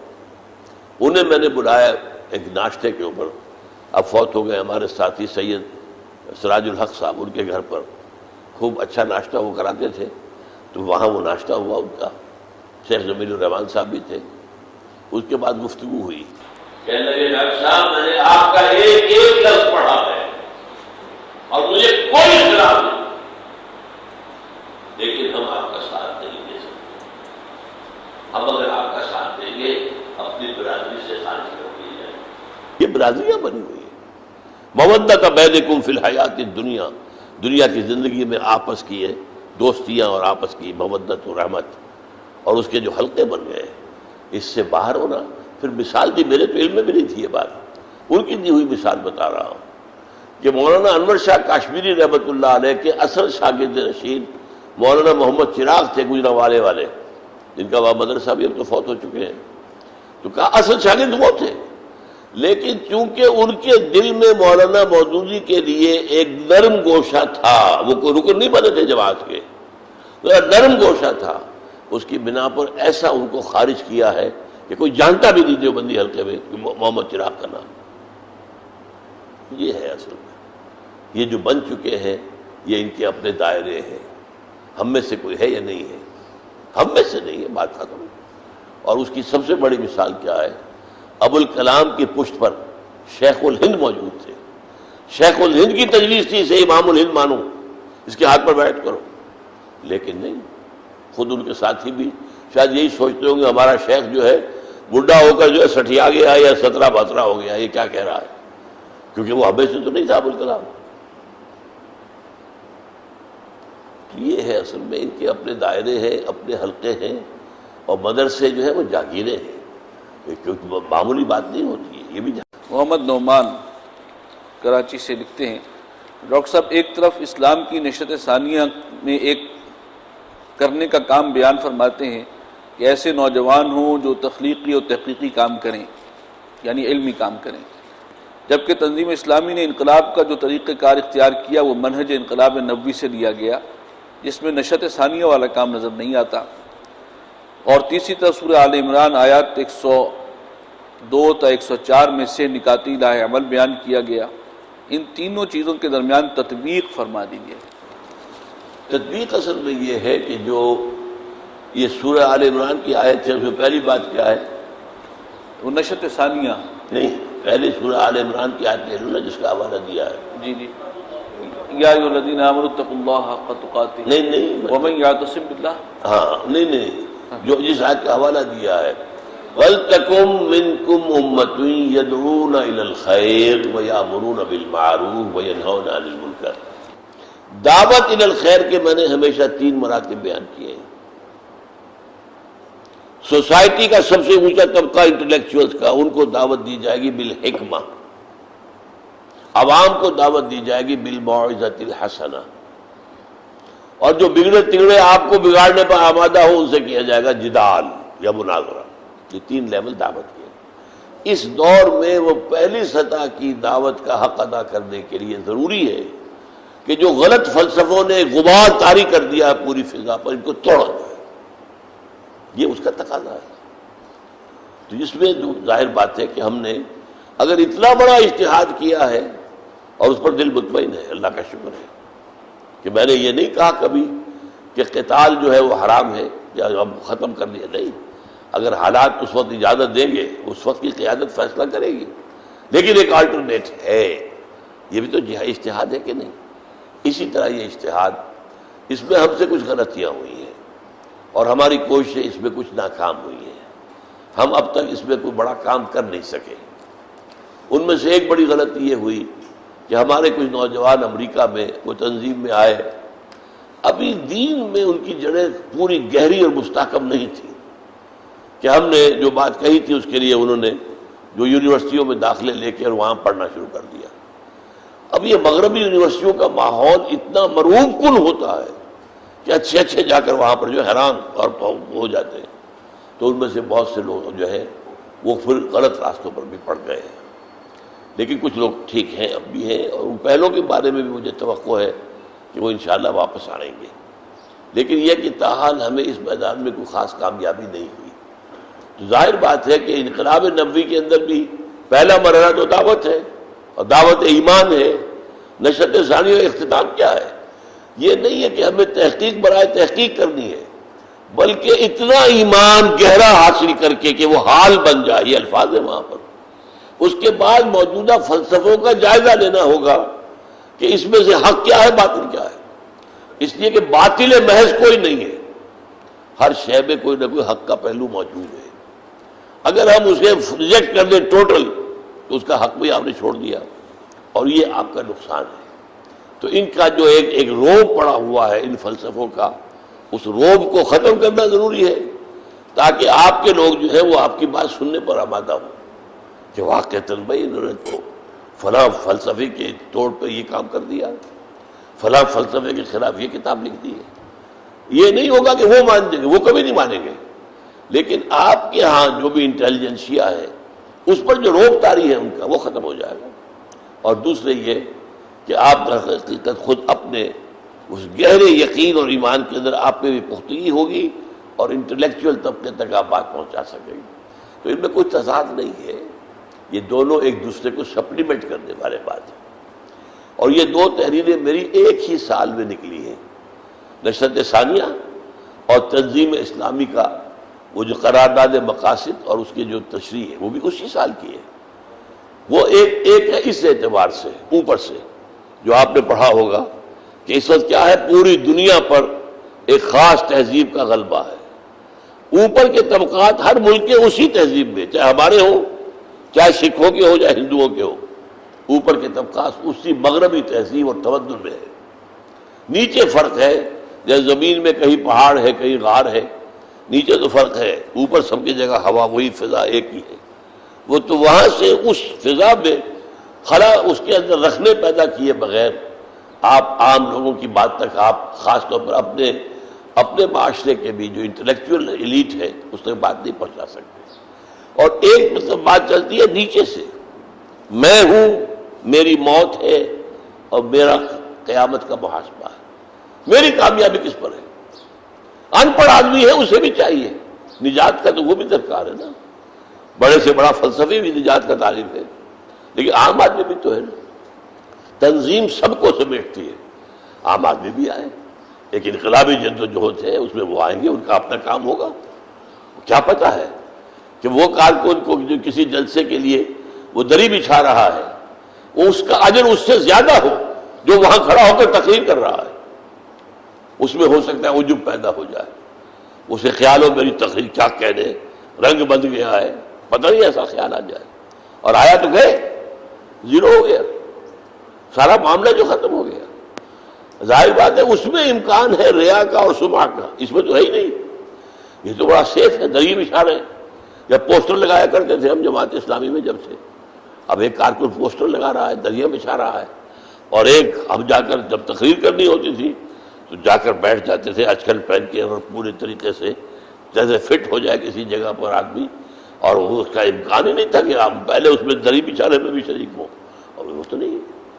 لیکن کیا پتہ آپ کو اللہ کے ہاں جو ثواب میں اس کا زیادہ درجہ۔ تو تنظیم اس لیول سے اٹھ رہی ہے نیچے سے، اور وہاں اس کا بیسک ایشو ہے نجات۔ ہمیں اپنی نجات کے لیے یہ فرائض دینی ہے، ان کی ادائیگی کرنی ہے۔ یہ ان پڑھ سے بھی ہے، پڑھے لکھے سے بھی ہے، یہ سب سے۔ تو یہ دیکھیں یہ دونوں چیزیں جڑ جاتی ہیں۔ تنظیم کے دماغے میں بھی یہ ہے کہ ہمیں ایسے کام کرنے پڑیں گے، علمی اور تحقیقی ادارے بھی قائم کرنے ہوں گے، اور انجمن کا بھی کیا ہے اس کے اندر آخر میں آتا ہے کہ اس نشرت ثانیہ کے لیے اکیڈمیاں قائم کرنا کیسے ہوگا۔ ظاہر بات ہے کہ اس کے لیے فنڈز درکار ہوں گے، جب تک اس کے لیے ایک جماعت جو ہے جو لوگوں پر مشتمل ہو وہ نہیں ہوگی تو یہ کیسے ہوگی؟ یا تو حکومت کے فنڈز آ رہے ہوں تو آپ کو حکومت کی بات کرنی ہوگی، وہ ڈفلی بجانی ہوگی جو حکومت چاہے گی۔ اب آپ کو معلوم ہے جتنے تحقیقی ادارے ہوتے ہیں، ادارہ تحقیقات اسلامیہ فنڈز آتے ہیں ان کے، ثقافت اسلامیہ فنڈز ہیں ان کے، وہاں بیٹھے والوں کو یہ فکر تو نہیں ہوتی کہ ہمیں کہاں سے اب یہ پیسہ آئے گا۔ لیکن اگر ہمیں یہ کام کرنا ہے اور انڈیپینڈنٹ کرنا ہے، حکومت کی راگنی میں راگ تو نہیں اپنا ملانا، تو ہمیں تو اس کے لیے باہر ظاہر بات ہے کہ پیسوں کی ضرورت ہوگی۔ تو ایک ایسا حلقہ جو کہ عام لوگوں کا ہو، جو وہ کام تو نہیں کر سکتے پیسے دے سکتے ہیں، تو اس طریقے سے یہ دونوں چیزیں آپس میں فٹ بیٹھتی ہیں۔ موجودہ حالات میں سب سے اہم کام دعوت دین ہے۔ دعوت دین سے مراد انقلاب کی دعوت ہے یا پورے دین کی دعوت جو نماز سے شروع ہو کر انقلاب تک جائے گی؟ دیکھیے جب ہم نے بھی تو اس میں مقرر کر رکھا ہے نا دعوت دین کے لیے اور انقلاب کے لیے آئیں وہی لوگ جو اپنے اوپر شریعت کو نافذ کر لیں. یہ تو شرط لازم ہے، کیونکہ ایمان حقیقی کا ثبوت کیا ہے؟ اس وقت ثبوت کیا تھا حضور کے زمانے میں؟ جنہوں نے جو بھی پرسیکیوشن ہوئی، مارا گیا، جو بھی بھوک رکھی گئی، فاقے آئے، جنہوں نے برداشت کیا کھڑے رہے. ورنہ ابھی نہ نماز تھی بھی تو رات کی تھی، دن میں کوئی نماز ہی نہیں تھی، اور کوئی شریعت نہیں تھی، نہ سود حرام نہ شراب حرام، کوئی حرام شے تھی نہیں وہاں. اس میں نہیں تھی اس میں کوئی جو آتا تھا امتحان ثبوت کے واقعی ایمان دل میں آ گیا ہے، وہ آتا تھا اس سے، صبر سے. آج جو ہے کسی شخص کے ایمان کا ثبوت شریعت پر عمل اس میں ہے. آپ بڑی تنخواہ چھوڑ کر بینک کی ملازمت کی جاتے ہیں اور آپ جو پراٹھوں کی بجائے آپ سوکھی روٹی کا ناشتہ کرتے ہیں، یہ آپ کی علامت ہے کہ آپ کے دل میں ایمان آ گیا ہے. آپ اگر اپنے گھر میں شرعی پردہ نافذ کرتے ہیں اور نکو بن جاتے ہیں معاشرے میں، بڑے دقیانوسی لوگ ہیں یہ، اور اندیشہ ہو جاتا ہے کہ ہمارے بیٹوں کے لیے رشتے نہ ملے، اب ہماری بیٹیوں کو کون لے گا؟ کون داماد آج پسند کر سکتا ہے کہ باہر بیٹھے گھر کے اندر نہ آئے؟ وہ نامحرم ہے. وہ ایک بیوی، ایک بیٹی جو ہے اس گھر کی، وہ تو اس کی بیوی ہے، دوسری بیٹی ہے تو اس کے نامحرم ہے. سالیاں تو محرم نہیں ہے، اندر نہیں جا سکتا. وہ کون پسند کرے گا؟ آج برداشت کرے گا اس کو؟ ناممکن. تو آج امتحان ہے شریعت پر عمل کرنے میں. بہرحال اس کی تو وہ ہمارے لوازم میں شامل ہے. جب اقامت دین کی بات ہم کرتے ہیں تو وہ ہدف ہے، وہ چیز جو بالکل بھول گئی ہے، جس کو لاکھ کوشش کرنے کے باوجود جو ہے ہم کچھ زیادہ بڑے حلقے کے اندر منوا نہیں سکے آج تک. وہ ہے اصل شے، اس پر زور اس لیے اس پر دیا جاتا ہے. نماز کا تو کسی کو انکار ہے ہی نہیں، نماز تو پڑھنے والے بہت ہیں، بے شمار ہیں. حج کرنے والے 30 لاکھ ہیں، تو ان کے اوپر ضابطہ ایمفیسس تو اسی پر ہوگا کہ جو کم ہے، نہ ہونے کے برابر ہے. محبوب موسیٰ صاحب کراچی سے ہیں. ایک سوال اور ایک درخواست. سوال تو وہی ہے تکفیری فکر والا. زیر دعوت احباب پر تکفیری فکر کے حامل افراد کی باتوں کا کافی اثر ہوتا ہے، اسے زائل کرنے کے لیے کیا دلائل دیے جائیں، رہنمائی فرمائیں. اور درخواست یہ ہے کہ آخر میں خصوصی دعا کروا کے جائیں. آسان کام نہیں ہے اس وقت اس تکفیری فکر کا مقابلہ کرنا اور اس پر لوگوں کو کچھ سوچنے پر آمادہ کرنا، اس لیے کہ وہاں جذبات کی انتہا ہے. جذبات جو ہیں وہ کبھی کسی دلیل سے قائل نہیں ہوا کرتے. بلکہ میں نے ابھی کل ہی کہا تھا عزیزم آ کے صحیح سے کہ افغان جہاد کا ایک رسالہ نکلتا ہے، وہ اس کا پرچہ میرے پاس آیا، میں نے پڑھا کچھ مضامین، تو میرے اپنے بوڑھے رگوں کے اندر بھی خون دوڑ گیا. اتنا جوش اور جذبہ اس کے اندر ہے. اور یہ باتیں واقعتاً ایسی ہیں کہ جس کے لیے آخر کوئی تو بات تھی نا کہ اس قدر قریب خلافت راشدہ کے دوران ایک وہ فرقہ پیدا ہو گیا جس کے کفر کے اوپر امت کا اتفاق ہے، اور کوئی سننے والا نہیں تھا. حضرت علی کو چپ کرا دیا، انہوں نے چپ کرا دیا. تم نے تحکیم کیوں مانی؟ انہوں نے کہا کہ یہ دیکھو میرے اپنے لوگوں نے بھی جو ہے اس کے اوپر زور دیا کہ تحکیم مان لو. حضرت علی نہیں کرنا چاہتے تھے، وہ ساتھیوں نے کہا اچھا اگر مانی تو آپ اس پر کو مانو. اب کیا کریں؟ چپ. تحکیم کا پھر حکم کا فیصلہ آ چکا ہے، معذور ہو جاؤ اور امیر معاویہ کو بنا دو. اب کسی حکم نے بے ایمانی کی ہے، وہ تم جانو یا وہ جانے، اللہ جانے اسے بے ایمانی کی ہے یا اس نے ایمانداری سے رائے دی.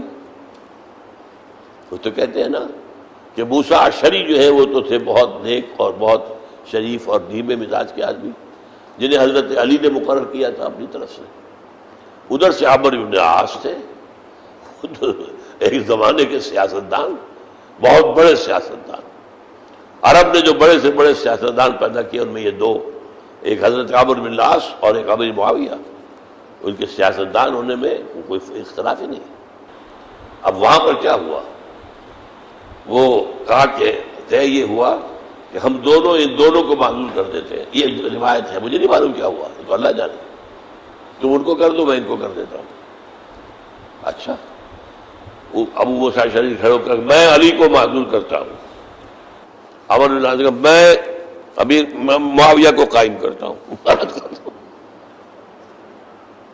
اب وہ انہوں نے کہا وہ جو مانو تھے یا تو اول تو مانا تم نے کیوں، اور مان لیا تو اب حکم کا فیصلہ مانو، کیا جواب دیں؟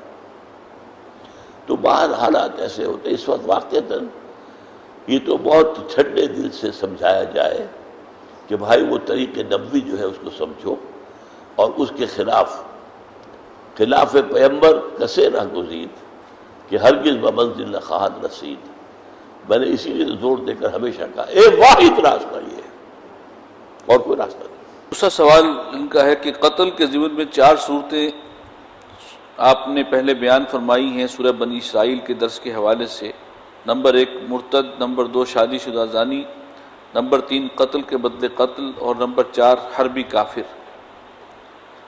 کیا ابن العربی کے فتوے یا حضرت حسین کے طرز عمل سے انقلاب کے پس منظر میں 5ویں صورت بھی بنتی ہے؟ قابل غور ہے، میں نے کبھی آج تک سوچا نہیں ہے اس پر، اور آف ہینڈ میں جواب نہیں دینا چاہتا۔ بانی محترم، آپ آج کے دور میں منہج ویسے یہ کہ اس کے بارے میں ایک بات ذہن میں رکھیے کہ جو مشاجرات صحابہ میں جو ہوا تھا معاملہ، تو ظاہر بات ہے کہ کوئی ایک دوسرے کو کافر تو نہیں سمجھتا تھا۔ کیا علی کے نزدیک عائشہ کافر تھی، یا زبیر، یا طلحہ؟ معاذ اللہ، معاذ اللہ۔ یا ان کے نزدیک حضرت علی کافر تھے؟ تو ان کو ہم کافر تو نہیں کہیں گے، لیکن یہ ہے کہ یہ ایک ضرورت وقت کہہ لیجئے یا جبر کہہ لیجئے، وقت کا جبر ہے جس کے تحت کہ اس کا جواز ہوا۔ آپ آج کے دور میں منہج انقلاب نبوی کے 6 مرحلے میں 2 لاکھ کی تعداد اور پھر دھرنے لگانے کی رائے رکھتے ہیں، لکھا جیسے ہے ویسے میں نے پڑھ دیا۔ اس کے لیے شیعوں کا دھرنا، وکلاء کی تحریک وغیرہ کی مثال پیش کرتے ہیں، جبکہ یہ دھرنے اسلام کے لیے نہیں تھے، اسی لیے میڈیا مداخلت نہیں کرتی رہی، یا امریکہ مداخلت نہیں کرتا تھا، لیکن اب وہ تو پاک آرمی کو چھوڑ کر خود اسلامی انقلاب کے لیے کوشش کرنے والوں کو کچلنا چاہتا ہے۔ B-52 اور بلیک واٹر کے ذریعے، تو اب آپ کی اس رائے کے متعلق کیا خیال ہے؟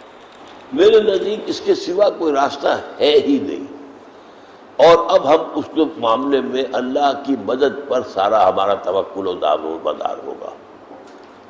امریکہ اس وقت سول سپریم پاور ہے، ابھی پتہ نہیں رہتا بھی ہے کہ نہیں، اس کے مد مقابل اب اٹھ رہے ہیں، یورپ اٹھ کر آ رہا ہے، رشیا اٹھ رہا ہے اب دوبارہ، چائنا تو اٹھا ہوا ہے پہلے ہی، اور اب امریکہ کا سب سے بڑا سردرد یہی ہے چائنا۔ جیسے پہلے کنٹینمنٹ آف رشیا کی پالیسی تھی، اب آج کنٹینمنٹ آف چائنا کی پالیسی ہے۔ لہذا جب وہ وقت آئے گا، ایک تو یہ کہ پاکستان آرمی کے اندر بھی میں یقیناً سمجھتا ہوں کہ وہ حصے ہو جائیں گے اگر وہ وقت آتا ہے۔ آخر وہ سب کے سب جو ہیں ان میں ہیں مسلمان بھی ہیں، وہ تو ایک ملازمت ہے کر رہے ہیں، ایک کیریئر ہے جو انہوں نے اختیار کیا ہے، اس کیریئر کی بنا پر انہیں حکم بھی ماننا پڑتا ہے، حکم مانیں گے لیکن یہ کہ ایک حد تک، جس کی مثال میں دیا کرتا ہوں۔ پھر یہ کہ امریکہ واقعتاً اس طرح کا معاملہ آ کر سکے گا پاکستان میں؟ کیا دوسری ورلڈ پاور جو ہے اسے اس کی اجازت دیں گی؟ تو یہ بہت سے فیکٹرز ہیں، there is many a slip between the cup and the lip، لیکن یہ کہ ہم سب سے بڑا فیکٹر سمجھتے ہیں اللہ تعالیٰ کی مدد کو۔ ہمیں اپنا کام کرنا ہے، اللہ چاہے گا ہمیں مدد دے گا، کامیاب کرائے گا، نہیں چاہے گا تو نہیں صحیح۔ اگر کج رو ہے انجم آسما تیرا ہے یا میرا، مجھے فکر جہاں کیوں ہو جہاں تیرا ہے یا میرا، دنیا تو تیری ہے، میں تو اپنا فرض ادا کر رہا ہوں، اللہ اللہ خیر صلی اللہ۔ اگر شرف قبول حاصل ہو جائے تو اب میرے بارے نیارے ہو جائیں گے۔ محمد دین میو صاحب کی طرف سے سوال ہے، معاشرے کے ذہین طبقات کو دین کے جامع تصور سے آگاہ کرنے کی کوشش کسی حد تک کامیاب رہی، کیا اس ضمن میں پیدا ہونے والے نتائج سے آپ مطمئن ہیں؟ نہیں، ابھی نتائج اس طرح ظاہر نہیں ہوتے، بعض اوقات نتائج جو ہیں وہ ایک لیٹنٹ فینومینن کی حیثیت سے وقت لیتے ہیں ظاہر ہونے میں۔ اس میں کوئی شک نہیں ہے کہ اس وقت جو ہے ہمارے ہاں طبقہ ہے جو مان رہا ہے اور یہ بہرحال میں اپنے منہ سے اپنی تعریف کر رہا ہوں، لیکن مانتے ہیں لوگ، یہ بھی مانتے ہیں کہ یہ شخص جو بھی اس کے دل میں ہوتا ہے، حق سمجھتا کہتا ہے، اس کے نہ دائیں بائیں نہیں دیکھتا ہے، اور یہ کہ اس کی بات وزنی ہوتی ہے، یہ ہے، مان رہے لوگ۔ اور میں سمجھتا ہوں کہ ہمارا جو ابھی ٹاپ کا جو طبقہ ہے، جو پروفیسرز اور یہ ڈینز بن کے بیٹھے ہوئے یونیورسٹیوں میں، ان تک تو بات ہماری نہیں پہنچی ہے، لیکن ویسے ہمارے عام پڑھے لکھے طبقے کے اندر بہت بڑے پیمانے پر بات پہنچ چکی ہے، اس کے ہمیں ابھی اندازہ نہیں ہے، کیونکہ تنظیم میں آنے کا معاملہ جو ہے وہ بہت بڑی کڑوی گولی ہے، اس کو کھانا جو ہے آسان نہیں ہے۔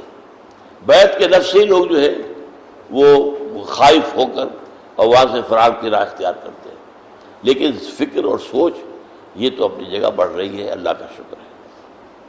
کہاں کہاں سے باہر سے دنیا سے خطوط آتے ہیں، لوگ چل کر ملنے آتے ہیں، کوئی جرمنی سے چلا آ رہے، بھی 2 آدمی آئے ہوئے تھے جرمنی سے، وہ آئرلینڈ سے چلا آ رہا ہے، کوئی اسکاٹ لینڈ سے چلا آ رہا ہے، کوئی کہیں سے آ رہا ہے، کوئی کہیں سے آ رہا ہے، تو یہ لوگ آ رہے ہیں، جا رہی ہے پوری دنیا کے اندر دعوت۔ اب لندن سے ایک تو وہ ہے اسلام چینل ہے، اور ایک پرائم چینل کے سے جو ہے روزانہ میرا درس قرآن جو ہے اور پورے یورپ کو کور کر رہا ہے پرائم چینل، تو یہ ہے، ہو رہا ہے، نتائج نکلیں گے، وہ ایک ہی وقت کے اندر پھر وہ ظاہر ہوتا ہے۔ وہ میرے آپ کے ذہن میں پتہ نہیں ہے یا نہیں ہے، میں نے ہمیشہ اس کو تعبیر کیا ہے لیٹنٹ ہیٹ فینومینن سے۔ لیٹنٹ ہیٹ جو ہے فزکس جنہوں نے پڑھی ہے انہیں معلوم ہے کہ جب ایک پانی کو آپ اگر گرمی پہنچاتے ہیں، ہیٹ جا رہی ہے، تو تھرمامیٹر لگا وہ بتا دیتا ہے اب اس کی ڈگری جو ہے 50 ہو گئی ہے، اب 60 ہو گئی ہے، اب 70 ہو گئی ہے، اب 80 ہو گئی ہے، اب 90 ہو گئی ہے، 100 پر آ کر وہ کھڑا ہو جاتا ہے، ہاتھ اٹھا دیتا ہے، کیونکہ اب بننی ہے سٹیم۔ تو چینج آف سٹیٹ، اب یہی انقلاب ہے، انقلاب چینج آف سٹیٹ، وہ مائع سے اور اب بن رہا ہے اس کا جو ہے ہوا وہ بن رہا ہے، لہذا یہاں جو ہے جو اب ہیٹ جا رہی ہے وہ شو نہیں کرتی اپنے آپ کو تھرمامیٹر پر۔ تو ایک پولیٹیکل پروسیس کے اندر تو جتنا کام ہو اس کے نتائج ساتھ کے ساتھ سامنے آتے جاتے ہیں، کوئی تبلیغی کام صرف ہو رہا ہو، جتنا کام ہوگا اس کے نتائج سامنے آتے جاتے ہیں، لیکن کسی انقلابی عمل کے اندر نتائج جو ہے وہ سامنے نہیں آتے، بلکہ وہ اندر ہی اندر وہ لاوا پکتا ہے اور پھر ایک دم پھوٹتا ہے۔ جیسے آپ کو معلوم ہے کہ پہلے 10 سال میں حضور کو بمشکل 100 آدمی ملا، اگلے 10 سال میں ٹوٹل ریولوشن آ گیا۔ یہ حساب کتاب سے نہیں ہوتا، کیا اگلے سال میں بھی 100 نہیں تو 200 آ جاتے ہیں، لیکن نہیں، وہ پھر ٹوٹل ریولوشن ہے۔ سیف الرحمان رضا صاحب ہیں، ان کا سوال ہے، اقامت دین کی جو ہماری جدوجہد ہے، اس کاروان کے ساتھ ملنے والے رفقا اس کو سنجیدگی سے نہیں لے رہے، اس کا حل کیا ہے؟ یعنی وہ جتنی دنیاوی معاملے میں محنت کرتے ہیں اتنی اس دین کے معاملے میں نظر نہیں آتی۔ میرے نزدیک اس کا سبب ہے ایمان کی ابھی نامحکمی دل کی، جسے علامہ اقبال کہتے ہیں، نامحکمی دل کی، ابھی ایمان ہمارا اتنا گہرا نہیں ہوا۔ میں اکثر جب کہتا ہوں لوگوں سے کہ ذرا اپنے دل میں جھانک کر دیکھیے، مجھے بتائیے، آر یو، بلکہ اپنے آپ سے پوچھئے، am I really convinced that the real life is the life of hereafter؟ ہم میں سے بھی کتنے لوگ اس کا جواب ہاں میں دے سکیں گے؟ ریئل لائف، اور زندگی تو آخرت کی زندگی ہے، زندگی نہیں ہے، یہ تو کھیل تماشا ہے۔ کتنوں کو ہم میں سے یقین ہے؟ یقین پیدا کرے نادام، اس یقین کی جو گہرائی جو ہے وہی ہے جس میں کمی ہے، اور کوئی سبب نہیں۔ اسی سے ملتا جلتا سوال مدثر رشید صاحب کا ہے کہ جب نئے رفقا شامل ہوتے ہیں تو ان میں سے جب تنظیم کا قول ثقیل ان پر پڑتا ہے تو بہت کم ہی ڈٹے رہ جاتے ہیں، جبکہ باقی اس سے پیچھے ہٹنا شروع ہو جاتے ہیں۔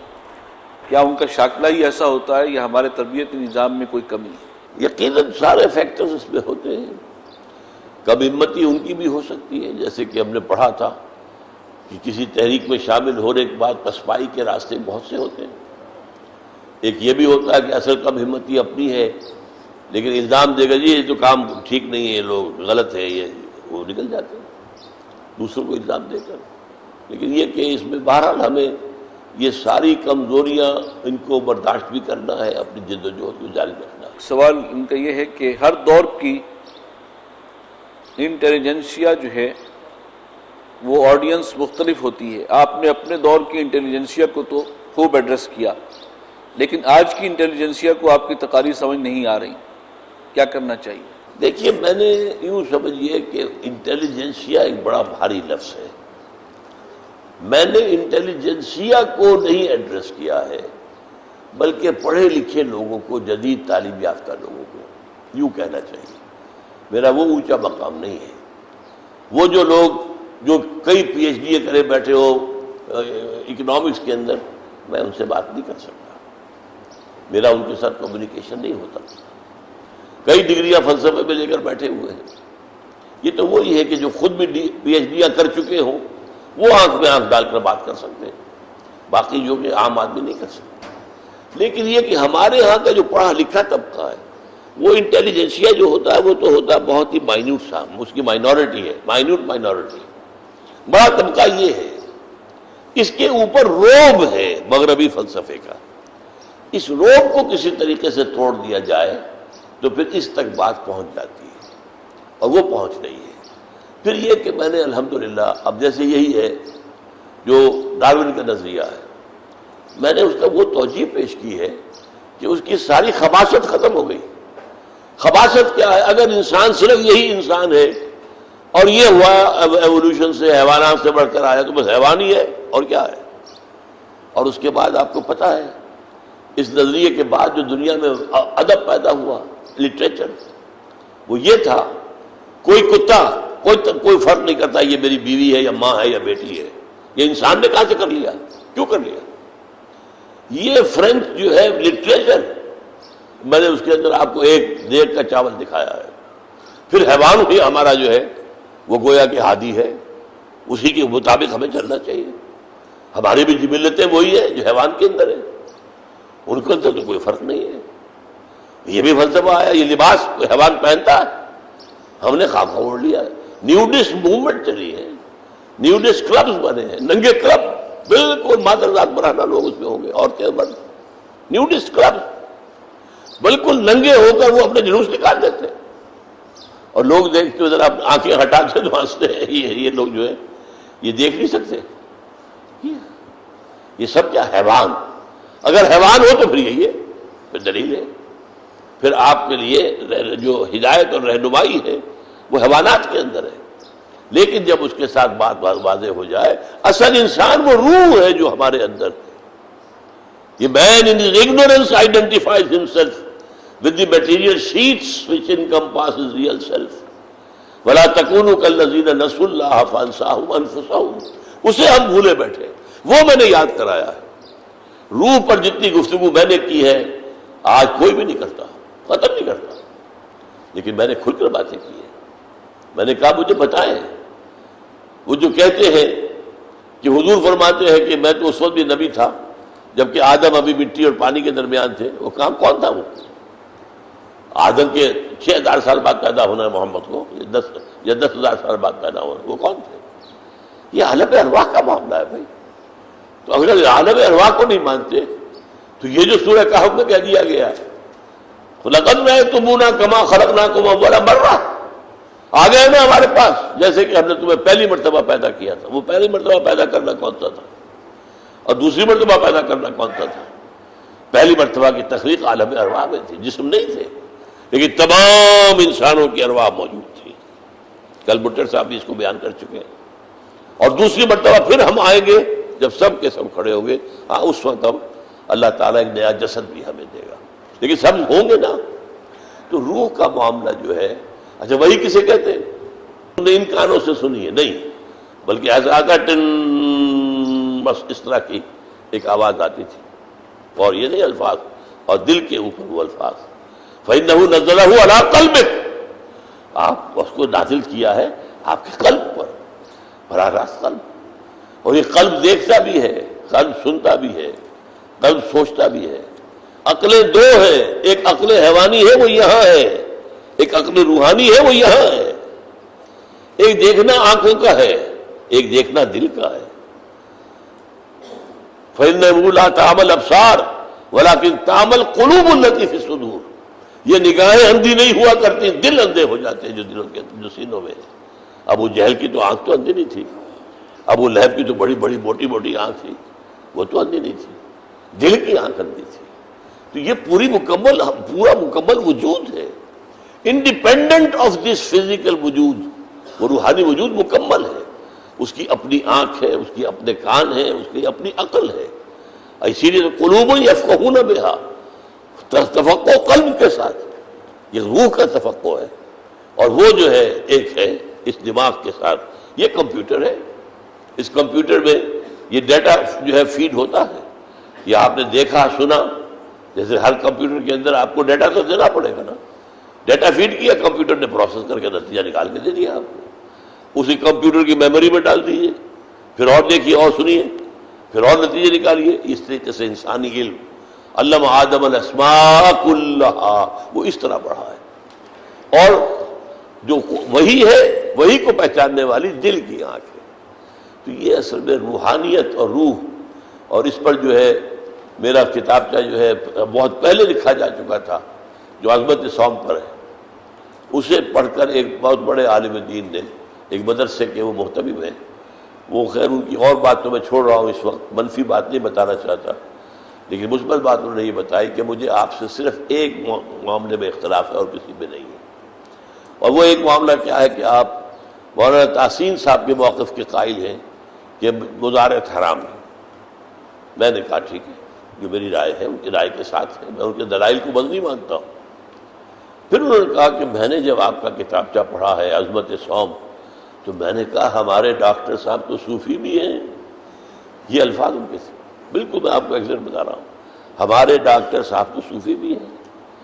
تو یہ سارا معاملہ جو ہے تصوف کا جو علمی پہلو ہے وہ میں نے واضح کیا، میں اس کا قائل ہوں، اور اصلاحی صاحب نے اسی لیے مجھ سے کہہ دیا تھا، عجیب بات کہی تھی ایک دفعہ، بڑے ایک التفاتی اور اپنا کے انداز میں، عزیزم مجھے آپ کے بارے میں دو اندیشے ہیں۔ اب میں چونکا، کیا اندیشے ہیں؟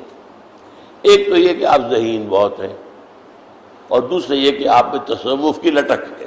یہ لٹک کا لفظ خاص ان کا ہے، تصوف کی لٹک ہے آپ میں، بہرحال میں خاموش رہا۔ تو یہ اس چیز کو اللہ کا شکر ہے، یہ جو ڈائمنشن ہے دین کی، ایسوٹیرک ایلیمنٹ، ایک ہے ایکسوٹیرک، یہ فقہ اس سے بحث کرتی ہے۔ نماز آپ نے پڑھی ہے، صحیح پڑھی کہ نہیں پڑھی، جیسے کہ حضور نے فرمایا صلی فإنک لم تصلی، اس نے جو ہے تعدیل ارکان نہیں کی تھی، صحیح طور پر رکوع سجود نہیں کیا تھا، بہت تیزی سے جو ہے وہ ٹکریں مار کر اور وہ مرغ کے ٹھونک کی طرح جو ہے وہ کر کے حضور صلی فإنک لم تصلی، نماز پڑھو، تو انہوں نے نہیں پڑھی نماز، پھر اس نے پڑھی، پھر ویسی پڑھی، پھر پڑھی، پھر ویسی پڑھی، پھر آپ نے بتایا ایسے پڑھو۔ تو ایک ہے فقہ جو اس سے بحث کرے گی، ایک ہے اندر خشوع و خضوع بھی پیدا ہوا کہ نہیں، حضور قلب بھی میسر آیا کہ نہیں، یہ اندر کی بات ہے۔ یہ فقہ تو اس کا موضوع بن ہی نہیں سکتا، فقہ کا یہ موضوع بن ہی نہیں سکتا۔ یہ فقہ جو ہے یہ ظاہر کی فقہ ہے، اور ایک وہ باطن کا باب، اس حد تک ہمارے جو سب سے پہلے جو کہلاتے ہیں جو فقراء تھے، ابھی لفظ تصوف نہیں شروع ہوا تھا، ان کے لیے اور الفاظ ہوتے تھے، فقراء اور اس طرح کے، دوبارہ ان کے ہاں یہ چیزیں تھیں، باطل پر زیادہ توجہ۔ سلیم اختر صاحب ملتان سے لکھ رہے ہیں کہ محترم ڈاکٹر صاحب، چند دن پہلے ٹی وی کے پروگرام میں کسر اقبال یعنی ڈاکٹر جاوید اقبال نے یہ بات کہی کہ اقبال کی اصل تعلیمات اس کے خطبات میں ہیں، reconstruction of religious thought in Islam, اور لوگ اسے سمجھ نہیں سکتے۔ میں نے اس کا ترجمہ کر کے علماء کی خدمت میں بھیجا، بالخصوص ڈاکٹر اسرار احمد صاحب کو بھیجا کہ تبصرہ کریں، لیکن کسی عالم نے جواب نہیں دیا۔ میں نے ڈاکٹر صاحب سے پوچھا تو انہوں نے فرمایا کہ یہ ترجمہ میرے سر سے گزر گیا۔ یہ کوئی کوٹ کی ہے بات ڈاکٹر جاوید اقبال نے؟ آخری لفظ تو مجھے یاد نہیں ہے کہ یہ تھے جو یہ کوٹ کر رہے ہیں، بات ہوئی ہے۔ اصل میں صورت یہ ہے کہ میں علامہ کے بارے میں یہ رائے رکھتا ہوں کہ ان کا اصل پیغام، اصل فکر شاعری میں ہے، نثر میں نہیں ہے۔ نثر علم کلام کی ایک کتاب ہے، یہ ہے ہی نثر کتنی، یہ علم کلام کا میں اس کو کہتا ہوں، یہ آپ اگر پڑھ رہے ہیں نشر ثانیہ تو آخر میں یہ بات آ جائے گی کہ یہ جدید علم کلام کا پرائمر ہے، قاعدہ ہے، ابتدائی ہے، اور اس کی بہت سی باتوں سے مجھے شدید اختلاف ہے۔ اس میں مثلا یہ بھی ہے کہ جنت اور دوزخ جو ہے یہ مقامات نہیں ہے، یہ صرف کیفیات کا نام ہے۔ غلط بات ہے۔ یہ وہی جدید جو ہے سائنٹزم، یعنی انسان نہیں سمجھ رہا ہے دوبارہ بھی دنیا اسی طرح کی کوئی ہو سکتی، بھائی کیوں نہیں ہو سکتی، جب یہ ہو سکتی ہے تو وہ بھی ہو سکتی، یہ کسی نے بنائی ہے، وہ بنانے سے کیا وہ کیا عاجز آ گیا ہے؟ افعینا بالخلق الاول، کیا پہلی مرتبہ پیدا کرنے کے بعد ہم عاجز ہو گئے؟ لیکن یہ کہ وہ فلسفے کے اندر متکلم کا معاملہ یہ ہوتا ہے کہ اس کی گفتگو ہو رہی ہوتی ہے فلسفیوں سے، تو وہ سمجھتا ہے جو بات فلسفیوں کے حلق میں نہیں اترے گی وہ پھر وہ اس کو چھوڑ دیتا ہے یا اسے ان کے ساتھ کچھ ہم نوا ہو جاتا ہے۔ تو میں ان کا اصل پیغام جو ہے وہ خطبات میں نہیں سمجھتا بلکہ شاعری میں سمجھتا ہوں۔ اچھا، اس کی بہترین بات کہی تھی ایک صاحب نے، وہ اشفاق احمد تھے، یہ اشفاق احمد جن کا ٹی وی پروگرام کافی چلتا تھا، وہ کچھ وہ تصوف کی طرف بھی مائل تھے۔ انہوں نے بڑی پیاری بات کہی، اقبال دو ہیں، ایک دن کا اقبال ہے، ایک رات کا اقبال ہے۔ رات کو اقبال کو الہام ہوتا تھا اور وہ شعر کہتا تھا، دن میں اقبال فلسفی کی غور و فکر کے اندر پھنسا رہتا تھا اور اس میں آدمی نکلتا نہیں، دن کا اقبال۔ اور اقبال نے خود حرف پیچا پیچ، تو حرف نیش زن میرے ہاں دو ہیں، ایک پیچ دار حرف ہے، حرف پیچا پیچ، ظاہر بات ہے فلسفی بحث جو ہوتی ہے وہ تو بڑے لمبے چوڑے پیچوں میں ہوتی ہے، اور نیش زن جو سیدھا جا کر ڈنک مارے، وہ ڈنک مارنے والا پیچ جو ہے ان کا، وہ تو شاعر ہے، شاعری کیسے۔ باقی میں نے جب اصل میں ان کی یہ کتاب پڑھی، بھیجی تھی انہوں نے مجھے اس میں کچھ بات نظر نہیں آئی، اس قابل نہیں میں نے سمجھا اسے کہ اس پر لکھوں۔ یہ اصل میں اقبال کا نام بیچ کر کھا رہے ہیں، اقبال کے نظریات سے سری اختلاف بھی کرتے ہیں، سوائے اقبال نے جہاں کوئی لبرل بات کر دی ہے اور سیکولر بات کے قریب آ گئے ہیں وہ اس کو مانتے ہیں۔ باقی یہ کہ وہ جو خود چونکہ لبرل ہیں، سیکولر ذہن کے آدمی ہیں، اس لیے وہ علامہ اقبال سے اپنی نسبت کو بھی زیادہ پسند نہیں کرتے۔ تو یہ میں نے جب دیکھا کہ انہوں نے بس ایک کتاب لکھنے کے لیے کتاب لکھ دی ہے، اور اس میں یہ کہ انہوں نے یہ کہا، انہوں نے یہ کہا، انہوں نے یہ کہا، انہوں نے یہ کہا، زیادہ جو ہے لوگوں کے اقوال دیے ہیں، خود یہ کہ اس کتاب کے مضامین کے بارے میں کوئی رائے حتمی طور پر دے، یہ کیا ہی نہیں۔ تو میں کہے کے لیے اپنا مغز کھپاؤں اس پر، تو میں لیکن ظاہر بات ہے یہ لفظ میں ان سے نہیں کہہ سکتا تھا، میں نے کچھ اور کہا، واللہ عالم، شاید یہی کوئی بات کہی ہو، واللہ عالم۔ صاحب نے لکھا کہ تنظیم اسلامی اگرچہ انقلابی تنظیم کہی جاتی ہے، لیکن میرا احساس تنظیم اسلامی سے متعلق یہ ہے کہ یہ ایک انقلابی فکر کی حامل تعلیمی تحریک ہے، اس لیے کہ آپ خود چونکہ ایک اچھے استاد اور اعلیٰ درجے کے مدرس ہیں، اس لیے تنظیم میں بحیثیت مجموعی اچھے استاد اور اچھے مدرس تو بہت ہیں مگر لیڈر کوئی نہیں۔ یہی وجہ ہے کہ آج تنظیم بھی اکثر و بیشتر تعلیمی طرز کی جدوجہد ہو رہی ہے تنظیم میں، اور رفقا میں بھی وہ انقلابی روح موجود نہیں ہے۔ درس و تدریس تو بہت ہے لیکن میدان میں نکل کر باطل کو للکارنے کا انداز نظر نہیں آتا۔ اس میں جو پہلا حصہ ہے وہ بہت کچھ مبنی بر حقیقت ہے، اس لیے کہ ابھی تک ہم اقدام کے مرحلے کی طرف کوئی ایک قدم بھی نہیں اٹھا سکے ہیں، اور اس کی وجہ سے یقیناً یہ تاثر اگر پیدا ہوتا ہے تو ہم الزام نہیں دے سکتے کسی کو کہ تم نے یہ رائے کیوں قائم کر لی۔ بعض اوقات میں نے بھی یہ الفاظ کہے ہیں کہ اگر ہم ادھر پیش قدمی نہیں کریں گے تو گویا کہ ہم بھی ایک تبلیغی جماعت، صرف اس فرق کے ساتھ کہ وہ تبلیغ 6 باتوں کی کرتے ہیں اور قرآن کے علاوہ قرآن کو بائی پاس کر، ہم قرآن کی تبلیغ کر رہے ہیں، تو یہ ہمارا زیادہ جو ہے معاملہ بن کر رہ جائے گا۔ اور ہمارے ہاں یہ بھی ایک بات دیکھنے میں آئی کہ جو ہمارے ساتھی درس و تدریس میں آگے نکل جاتے ہیں وہ پھر نظم کی پابندی اور دعوت میدان میں آ کر اس کے اندر پیچھے رہ جاتے ہیں۔ یہ چیزیں ہیں، بعض چیزیں حقیقت کی ہیں، اور ان کا جو ہے اگر کوئی ہمیں اعتراف کرائے اور ہمیں اس کا احساس دلائے تو یہ اچھی بات ہے، اس پر ناراض ہونے کی ضرورت نہیں ہے۔ البتہ یہ ہے کہ یہ معاملہ اس وقت تک رہنا لازم ہے جب تک کہ ہم کسی اقدام کا فیصلہ نہیں کرتے، اور اقدام کا فیصلہ نہیں ہو سکتا جب تک کہ مناسب تعداد نہ آئے۔ اس اعتبار سے سیلف اسیسمنٹ اور سیلف سینسر کہتے ہیں، اپنا سینسر خود کرنا، یہ چیز تحریکوں کے اندر ہونی چاہیے، اور اس میں بیٹھ کر سر جوڑ کر بھی بیٹھیں، ملے، گفتگویں بھی ہوں، بحثیں بھی ہوں۔ مثال کے طور پر یہ کہ فرض کیجیے آپ ایک مظاہرہ کر رہے ہیں اور ایک پولیس آگے آپ کو روکتی ہے۔ اب ایک راستہ تو یہ ٹھیک ہے جی ہم ہٹ گئے پیچھے، دیکھیے کہ نہیں ہمارا حق ہے، ہم مظاہرہ کریں گے۔ اچھا اگر کوئی لاٹھی چارج ہو جائے، کوئی ایک دو سر پھٹ جائیں، تو اس کا ایک نتیجہ نکلے گا کہ محسوس ہوگا کہ اب یہ جماعت بھی میدان میں آ گئی ہے۔ اور اب اگر ہمارا معاملہ یہی ہے، 150 آدمی کھڑے ہو گئے پلے کارڈ لے کر، اور بس صرف لکھا ہوا ہے، اس پر نعرہ بھی نہیں لگا رہے، کوئی شور نہیں، تو وہ کیا سمجھیں گے؟ تو اس لیے کچھ نہ کچھ اس کے اوپر آپ کا جو بھی تھنک ٹینک ہے، اب شورا ہے، سوچنا چاہیے۔ کسی نہ کسی درجے میں اب ہمیں سرفیس پر آ جانا چاہیے، ہم اتنے بھی کم نہیں رہے ہیں اب، اور یہ کہ دوسرے لوگوں کو لانے میں اس چیز مفید ہوگی، ورنہ وہ یہی سمجھیں گے کہ یہ لوگ بھی بس صرف جو ہے ایک دعوت و تبلیغ کام کر رہے ہیں، اس سے آگے تو کوئی کام ہے ہی نہیں۔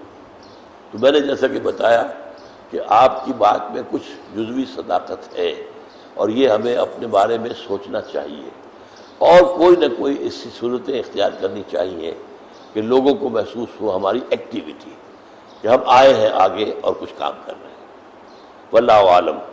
اور یہ مجھے بہرحال کیونکہ میں اب شورا میں تو نہیں ہوں، یہ شورا کا رکن تو میں ہوں، لیکن شورا میں شرکت میں نہیں کر سکتا، 4 گھنٹے 5 گھنٹے جو ہے روز میرے لیے بیٹھنا ممکن نہیں ہوتا اب، تو کبھی کبھی میں شورا میں جاتا ہوں، لیکن یہ کہ اصحاب شورا کو ان معاملات کے اوپر سوچنا چاہیے، میرا یہ مشورہ ہے۔ باقی بہرحال فیصلہ تو وہی ہوگا جو شورا کرے گی۔ اس میں ایک چیز عرض کروں کہ باطل کو للکارنے کے حوالے سے ہم نے جو موقف جس انداز سے اختیار کیا ہے آج کل حکومت کی پالیسی اور فوج کے، میرا خیال ہے وہ شاید آپ کی نظر سے نہیں گزرا۔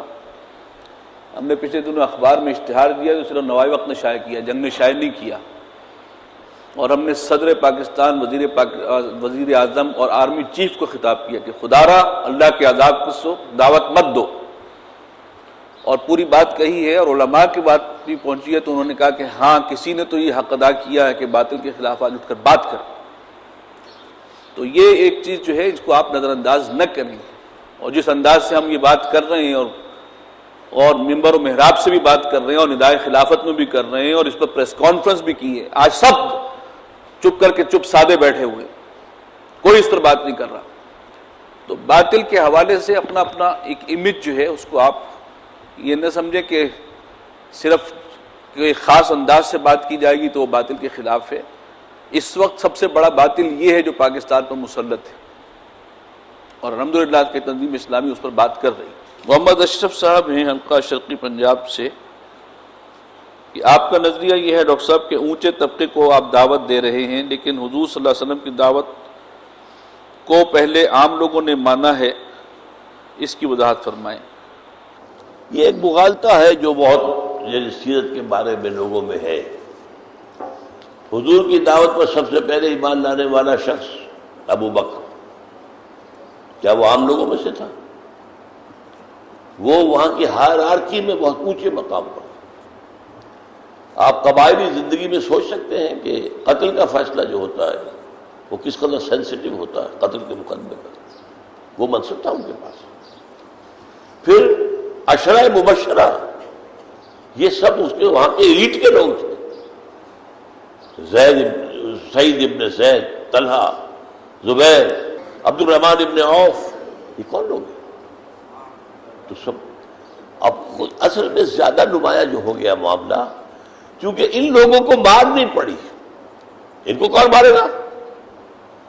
یہ تو خود قریش کے سرداروں میں سے ہیں، لیکن یہ کہ مارے پڑی ہے عوام پر، غریبوں پر، ان کو جس طریقے سے گھسیٹا گیا سڑکوں کے اوپر اور مارے گئے درے، اور پھر ان میں سے شہید بھی کیے گئے، تو اس لیے وہ زیادہ نمایاں ہے۔ ورنہ آپ مجھے سوچئے عشرہ مبشرہ میں سے کوئی عوام میں سے ہے، نچلے طبقے سے؟ کوئی بھی نہیں۔ عشرہ مبشرہ تو ٹاپ کے صحابہ ہیں نا، 7-10، یہ سب اسی طبقے سے متعلق ہے۔ ایک صاحب لکھ رہے ہیں کہ ایک بھائی نے سوال کیا تھا کہ اقامت دین کی جدوجہد کے لیے کم از کم کتنا وقت دینا چاہیے؟ اگر ہم اپنا سارا وقت، ساری جدوجہد اسی کام کے لیے وقف کر دیں اور ضروریات زندگی کی جدوجہد کو توکل علی اللہ کی بنیاد پر ترک کر دیں تو کیا یہ درست ہوگا؟ ایک لیول پر آ کر درست ہو جاتا ہے، لیکن اس لیول پر آپ کی کمٹمنٹ بڑھ چکی ہو اس حد تک، اگر آپ کی ابھی وہ گہرائی نہیں ہے اتنی اور آپ نے کوئی جذبات میں آگے قدم اٹھا دیا تو آپ پچھتائیں گے۔ یہ ایک گریجول پروسیس ہونا چاہیے، کام شروع کریں اور اس کے اندر بڑھتے جائیں۔ ایک وقت ہو سکتا ہے کہ پھر آپ کو واقعتاً اپنے پورے دلی انشراح کے ساتھ آپ بالکل اپنے آپ کو فارغ کریں گے۔ میری اپنی ذاتی مثال موجود ہے، میں نے پریکٹس بھی شروع کی، اگرچہ میں فیصلہ تو کر چکا تھا during medical education, during 3rd year of my MBBS course, کہ آئندہ جو ہے میرا پرائرٹی نمبر 1 دین کی خدمت ہے اور پھر باقی چیزیں ساتھ بھی ہیں۔ یہی وجہ ہے کہ اس کے بعد پھر میرا ایجوکیشنل کیریئر جو ہے وہ میڈیوکر کا رہا، فیل نہیں ہوا، لیکن میرا پرائمری سے چلا جو جا رہا تھا، پرائمری میں وظیفہ ملا، مڈل میں ملا، اور میٹرک میں پنجاب یونیورسٹی کا امتحان ہوتا تھا اس زمانے میں، یہ بورڈ نہیں تھے، اس میں 8ویں نمبر پر تھا، ضلع میں اول تھا، پھر FSC کے اندر پوچھا مقام اور وظیفہ لیا، پھر 1st ایئر میڈیکل کالج میں فرسٹ آیا، ایک اور وظیفہ مل گیا، تو 2nd ایئر میڈیکل کالج میں 2 وظیفے میرے پاس تھے۔ لیکن جب پھر یہ جو معاملہ آیا ہے، جب میں نے طے کر لیا تو پھر وہ یہ اللہ کا خاص فضل رہا، ورنہ دھبا لگ جاتا اگر کوئی فیلیور ہو جاتی۔ فیل میں کبھی نہیں ہوا، لیکن یہ کہ وہ میرا مقام نہیں رہا۔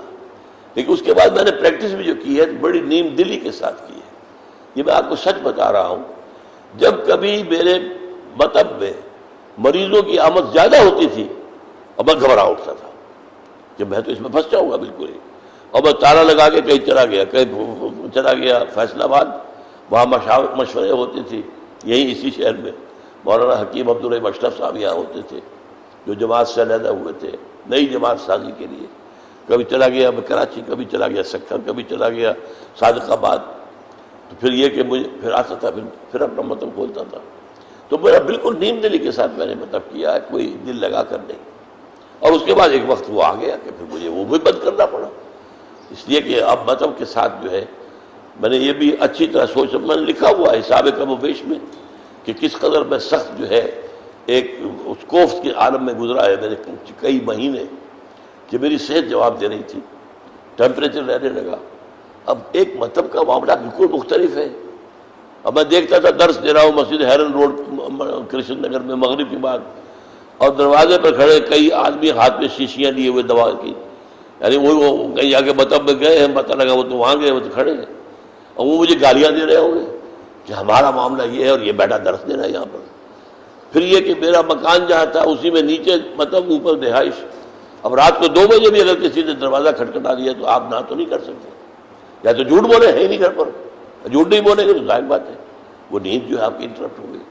تو میرے صحت جب جواب دے گئی، یہاں تک کہ ایک حکیم صاحب نے تو تشخیص کر دی کہ یہ پھیپھڑوں کا کینسر ہو گیا، اور بہت سخت مجھے اس کا ٹیسٹ کرانا پڑا، جو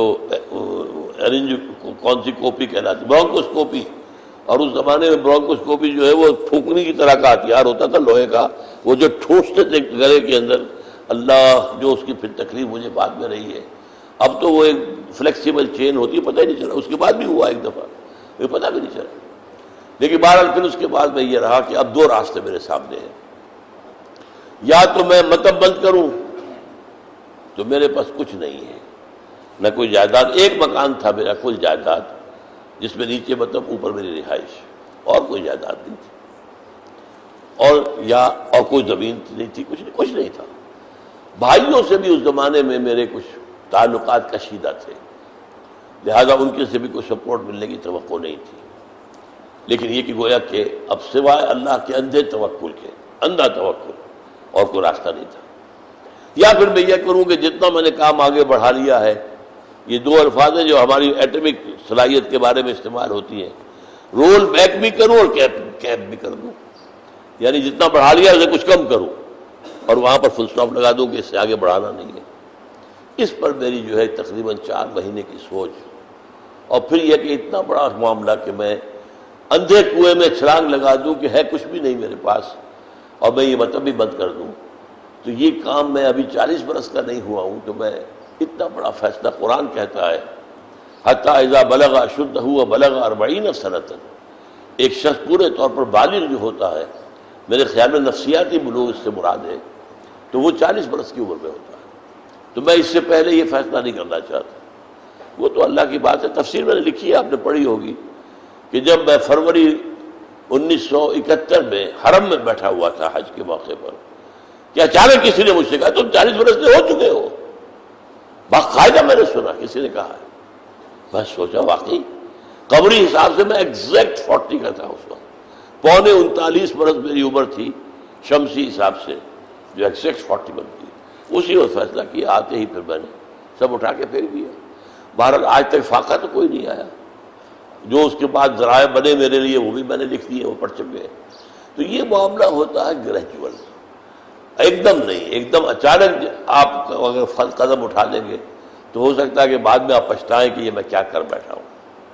ہاں، وہ جو بات پہلے میں نے کہی تھی، آپ کا ہر دن اگلے دن سے پچھلے دن سے آگے ہو تو ہوتے ہوتے خود بخود وہ وقت آ جائے گا، اور پھر وہ توکل بھی پیدا ہو جائے گا اللہ پر، اور پھر وہ کمٹمنٹ کی آپ کی گہرائی بھی پیدا ہو جائے گی کہ پھر آپ اس پر قائم رہ سکیں. سوالات تو ابھی کافی ہیں، ٹائم بھی ہو گیا، لیکن ایک صاحب نے ایک دعا اور کچھ اپنے احساسات ہیں وہ میں بیان کر دیتا ہوں. غلام مرتضیٰ صاحب سمن آباد سے لکھتے ہیں، محترم المکرم واجب الاحترام بانی محترم، السلام علیکم. میرا کوئی سوال نہیں ہے بلکہ ایک دعا ہے آپ کے لیے، اور اعتراف ہے کہ واقعتاً آپ نے جس طرح اللہ تعالیٰ چاہتے ہیں آپ نے اسی کے مطابق اپنی استطاعت کے مطابق زندگی گزاری ہے. اس دنیا کو تج کر اقامت دین کو خالصتاً اقامت دین کی جد و جہد کی ہے. میری اللہ تعالیٰ جل جلالہ کی بارگاہ میں التجا ہے کہ آپ کی مخلصانہ مساعی کو قبول فرمائے اور آپ کو جزائے خیر عطا فرمائے.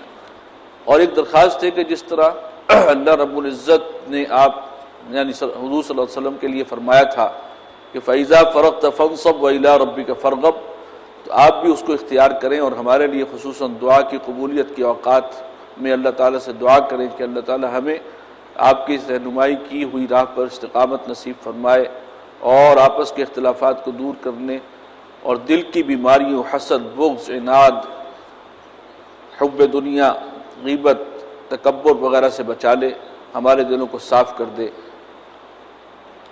آخری الفاظ سمجھ میں نہیں آ رہے، بس یہی ان کی آپ سے التجا ہے. آپ کی دعاؤں کا شکریہ. اصل میں آپ جو اعتراف کر رہے ہیں اس کی کوئی حیثیت نہیں. اللہ قبول کر لے تو بیڑا پار.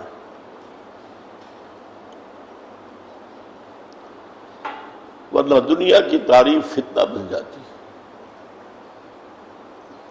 تو اللہ تعالیٰ آپ میرے لیے دعا کریں کہ فتنے سے محفوظ رکھے، کوئی عجب، کوئی فخر، کوئی تکبر پیدا نہ ہو. اور یہ جو چیزیں آپ نے گنوائی ہیں کہ اللہ تعالیٰ ان سے بچائے، ان سے بچنے کے لیے میں آپ سے زیادہ محتاج ہوں کہ آپ میرے لیے دعا کریں. آپ کی دعا مجھے کرنی ہے. یہ میرے ہاتھ پہ لگایا ہوا پودا ہے. یوجب الزراع لیغیظ بہم الکفار. جو کھیتی لگاتا ہے، جب کھیتی اپجتی ہے تو مجھ سے تو خوشی ہوتی ہے. ہاں، جو دشمن ہوتے ہیں ان کا دل جلتا ہے. تو 12 کھیتی اپج رہی ہے. باقی میں نے اپنا ایک احساس بیان کیا ہے، اس پر آپ حضرات غور کیجیے گا. دوسری رائے بھی آپ کے سامنے آ گئی ہے، ٹھیک ہے، لیکن میری بھی رائے ہے کہ عوام کے سامنے بات سامنے آنے کا معاملہ جو ہے اس کے لیے کوئی راستہ کوئی اختیار کرے. اللہ تعالیٰ توفیق دے. اس لیے کہ ایک بات میں نے ہمیشہ کہی ہے منہج انقلاب نبوی میں، وہ نوٹ کر لیجئے کہ پیسو سے ایکٹیو ریزسٹنس تک جو شفٹ ہے وہ حضور کے معاملے میں تو اللہ کا فیصلہ تھا. آئندہ اب جو ہوگا وہ جو بھی قیادت ہوگی اس کا فیصلہ ہوگا، اور اس میں دونوں امکانات ہیں غلطی کے۔ ایک غلطی یہ کہ پوری میچور آپ قدم اٹھا دیں تب بھی بربادی، اور ایک غلطی یہ بھی ہو سکتی ہے کہ مناسب موقع پر نہیں ہوا تو یو مس دی بس، انگریزی کا جو محاورہ ہے۔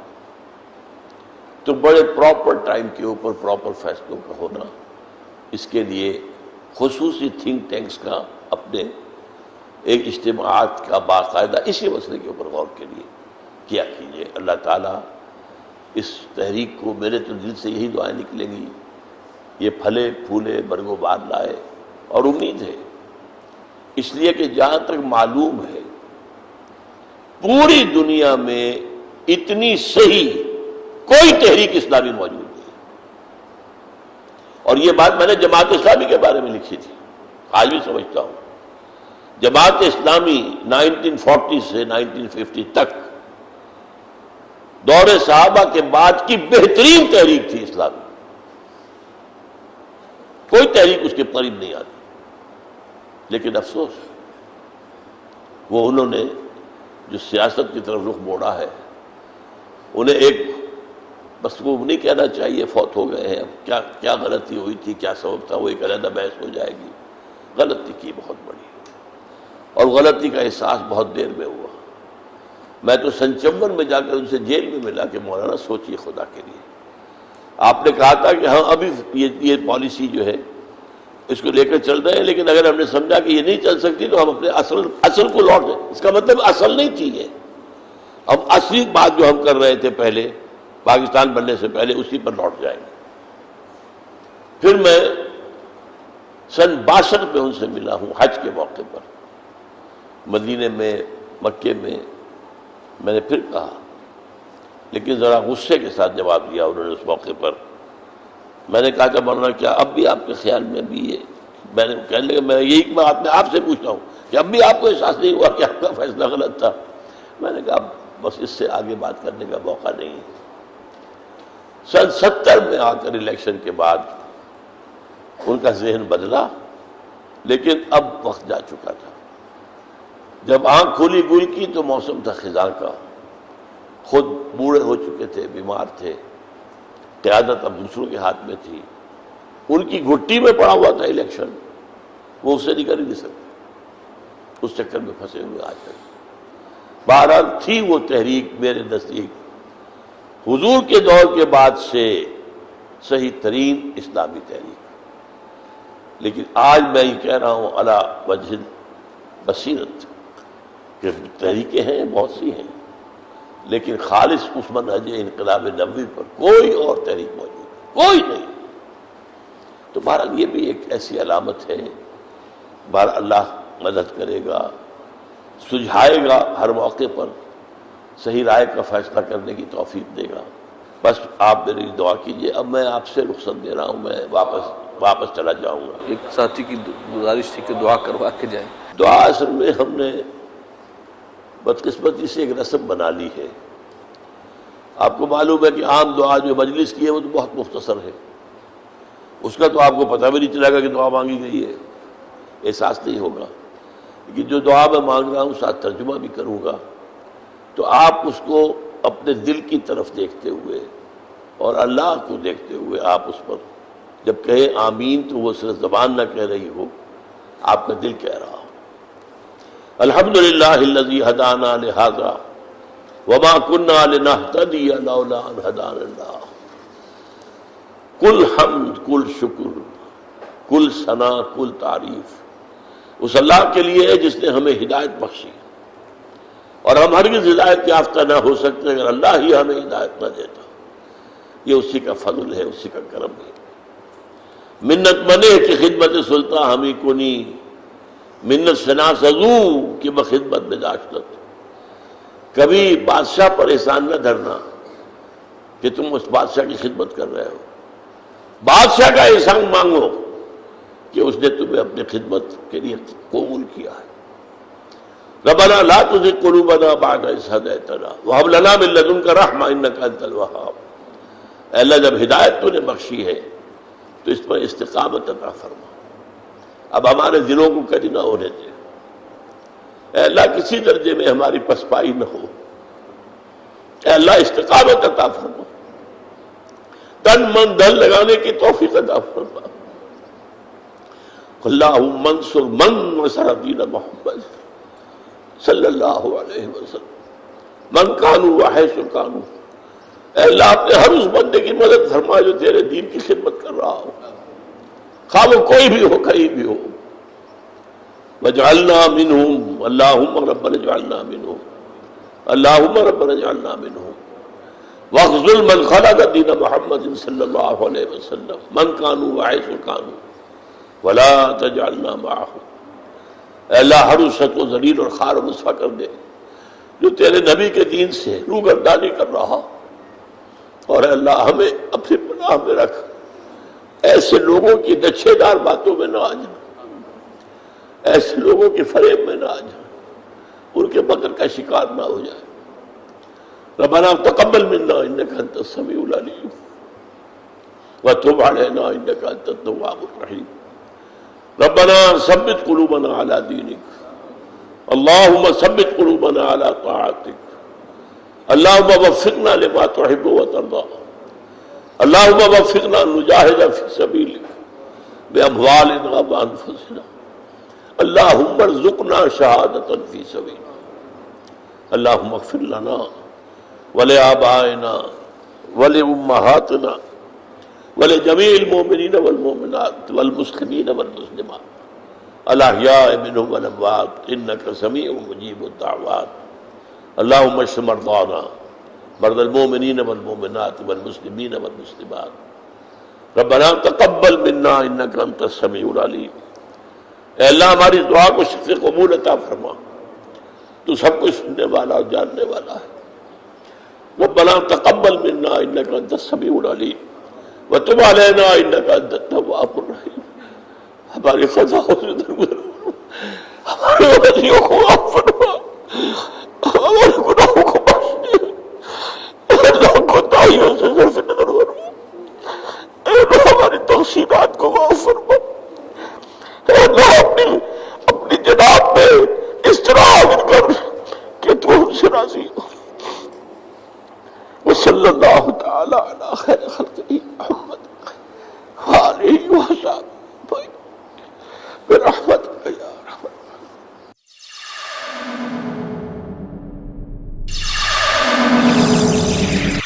اللہم انصر من نصر دین محمد صلی اللہ علیہ وسلم من کانوا وحیث کانوا، اے اللہ اپنے ہر اس بندے کی مدد فرما جو تیرے دین کی خدمت کر رہا ہو، خواہ وہ کوئی بھی ہو کہیں بھی ہو۔ واخذل من خلق دین محمد صلی اللہ علیہ وسلم من کانوا وحیث کانوا ولا تجعلنا معهم، اے اللہ ہر اس شخص کو ذلیل اور خوار و رسوا کر دے جو تیرے نبی کے دین سے روگردانی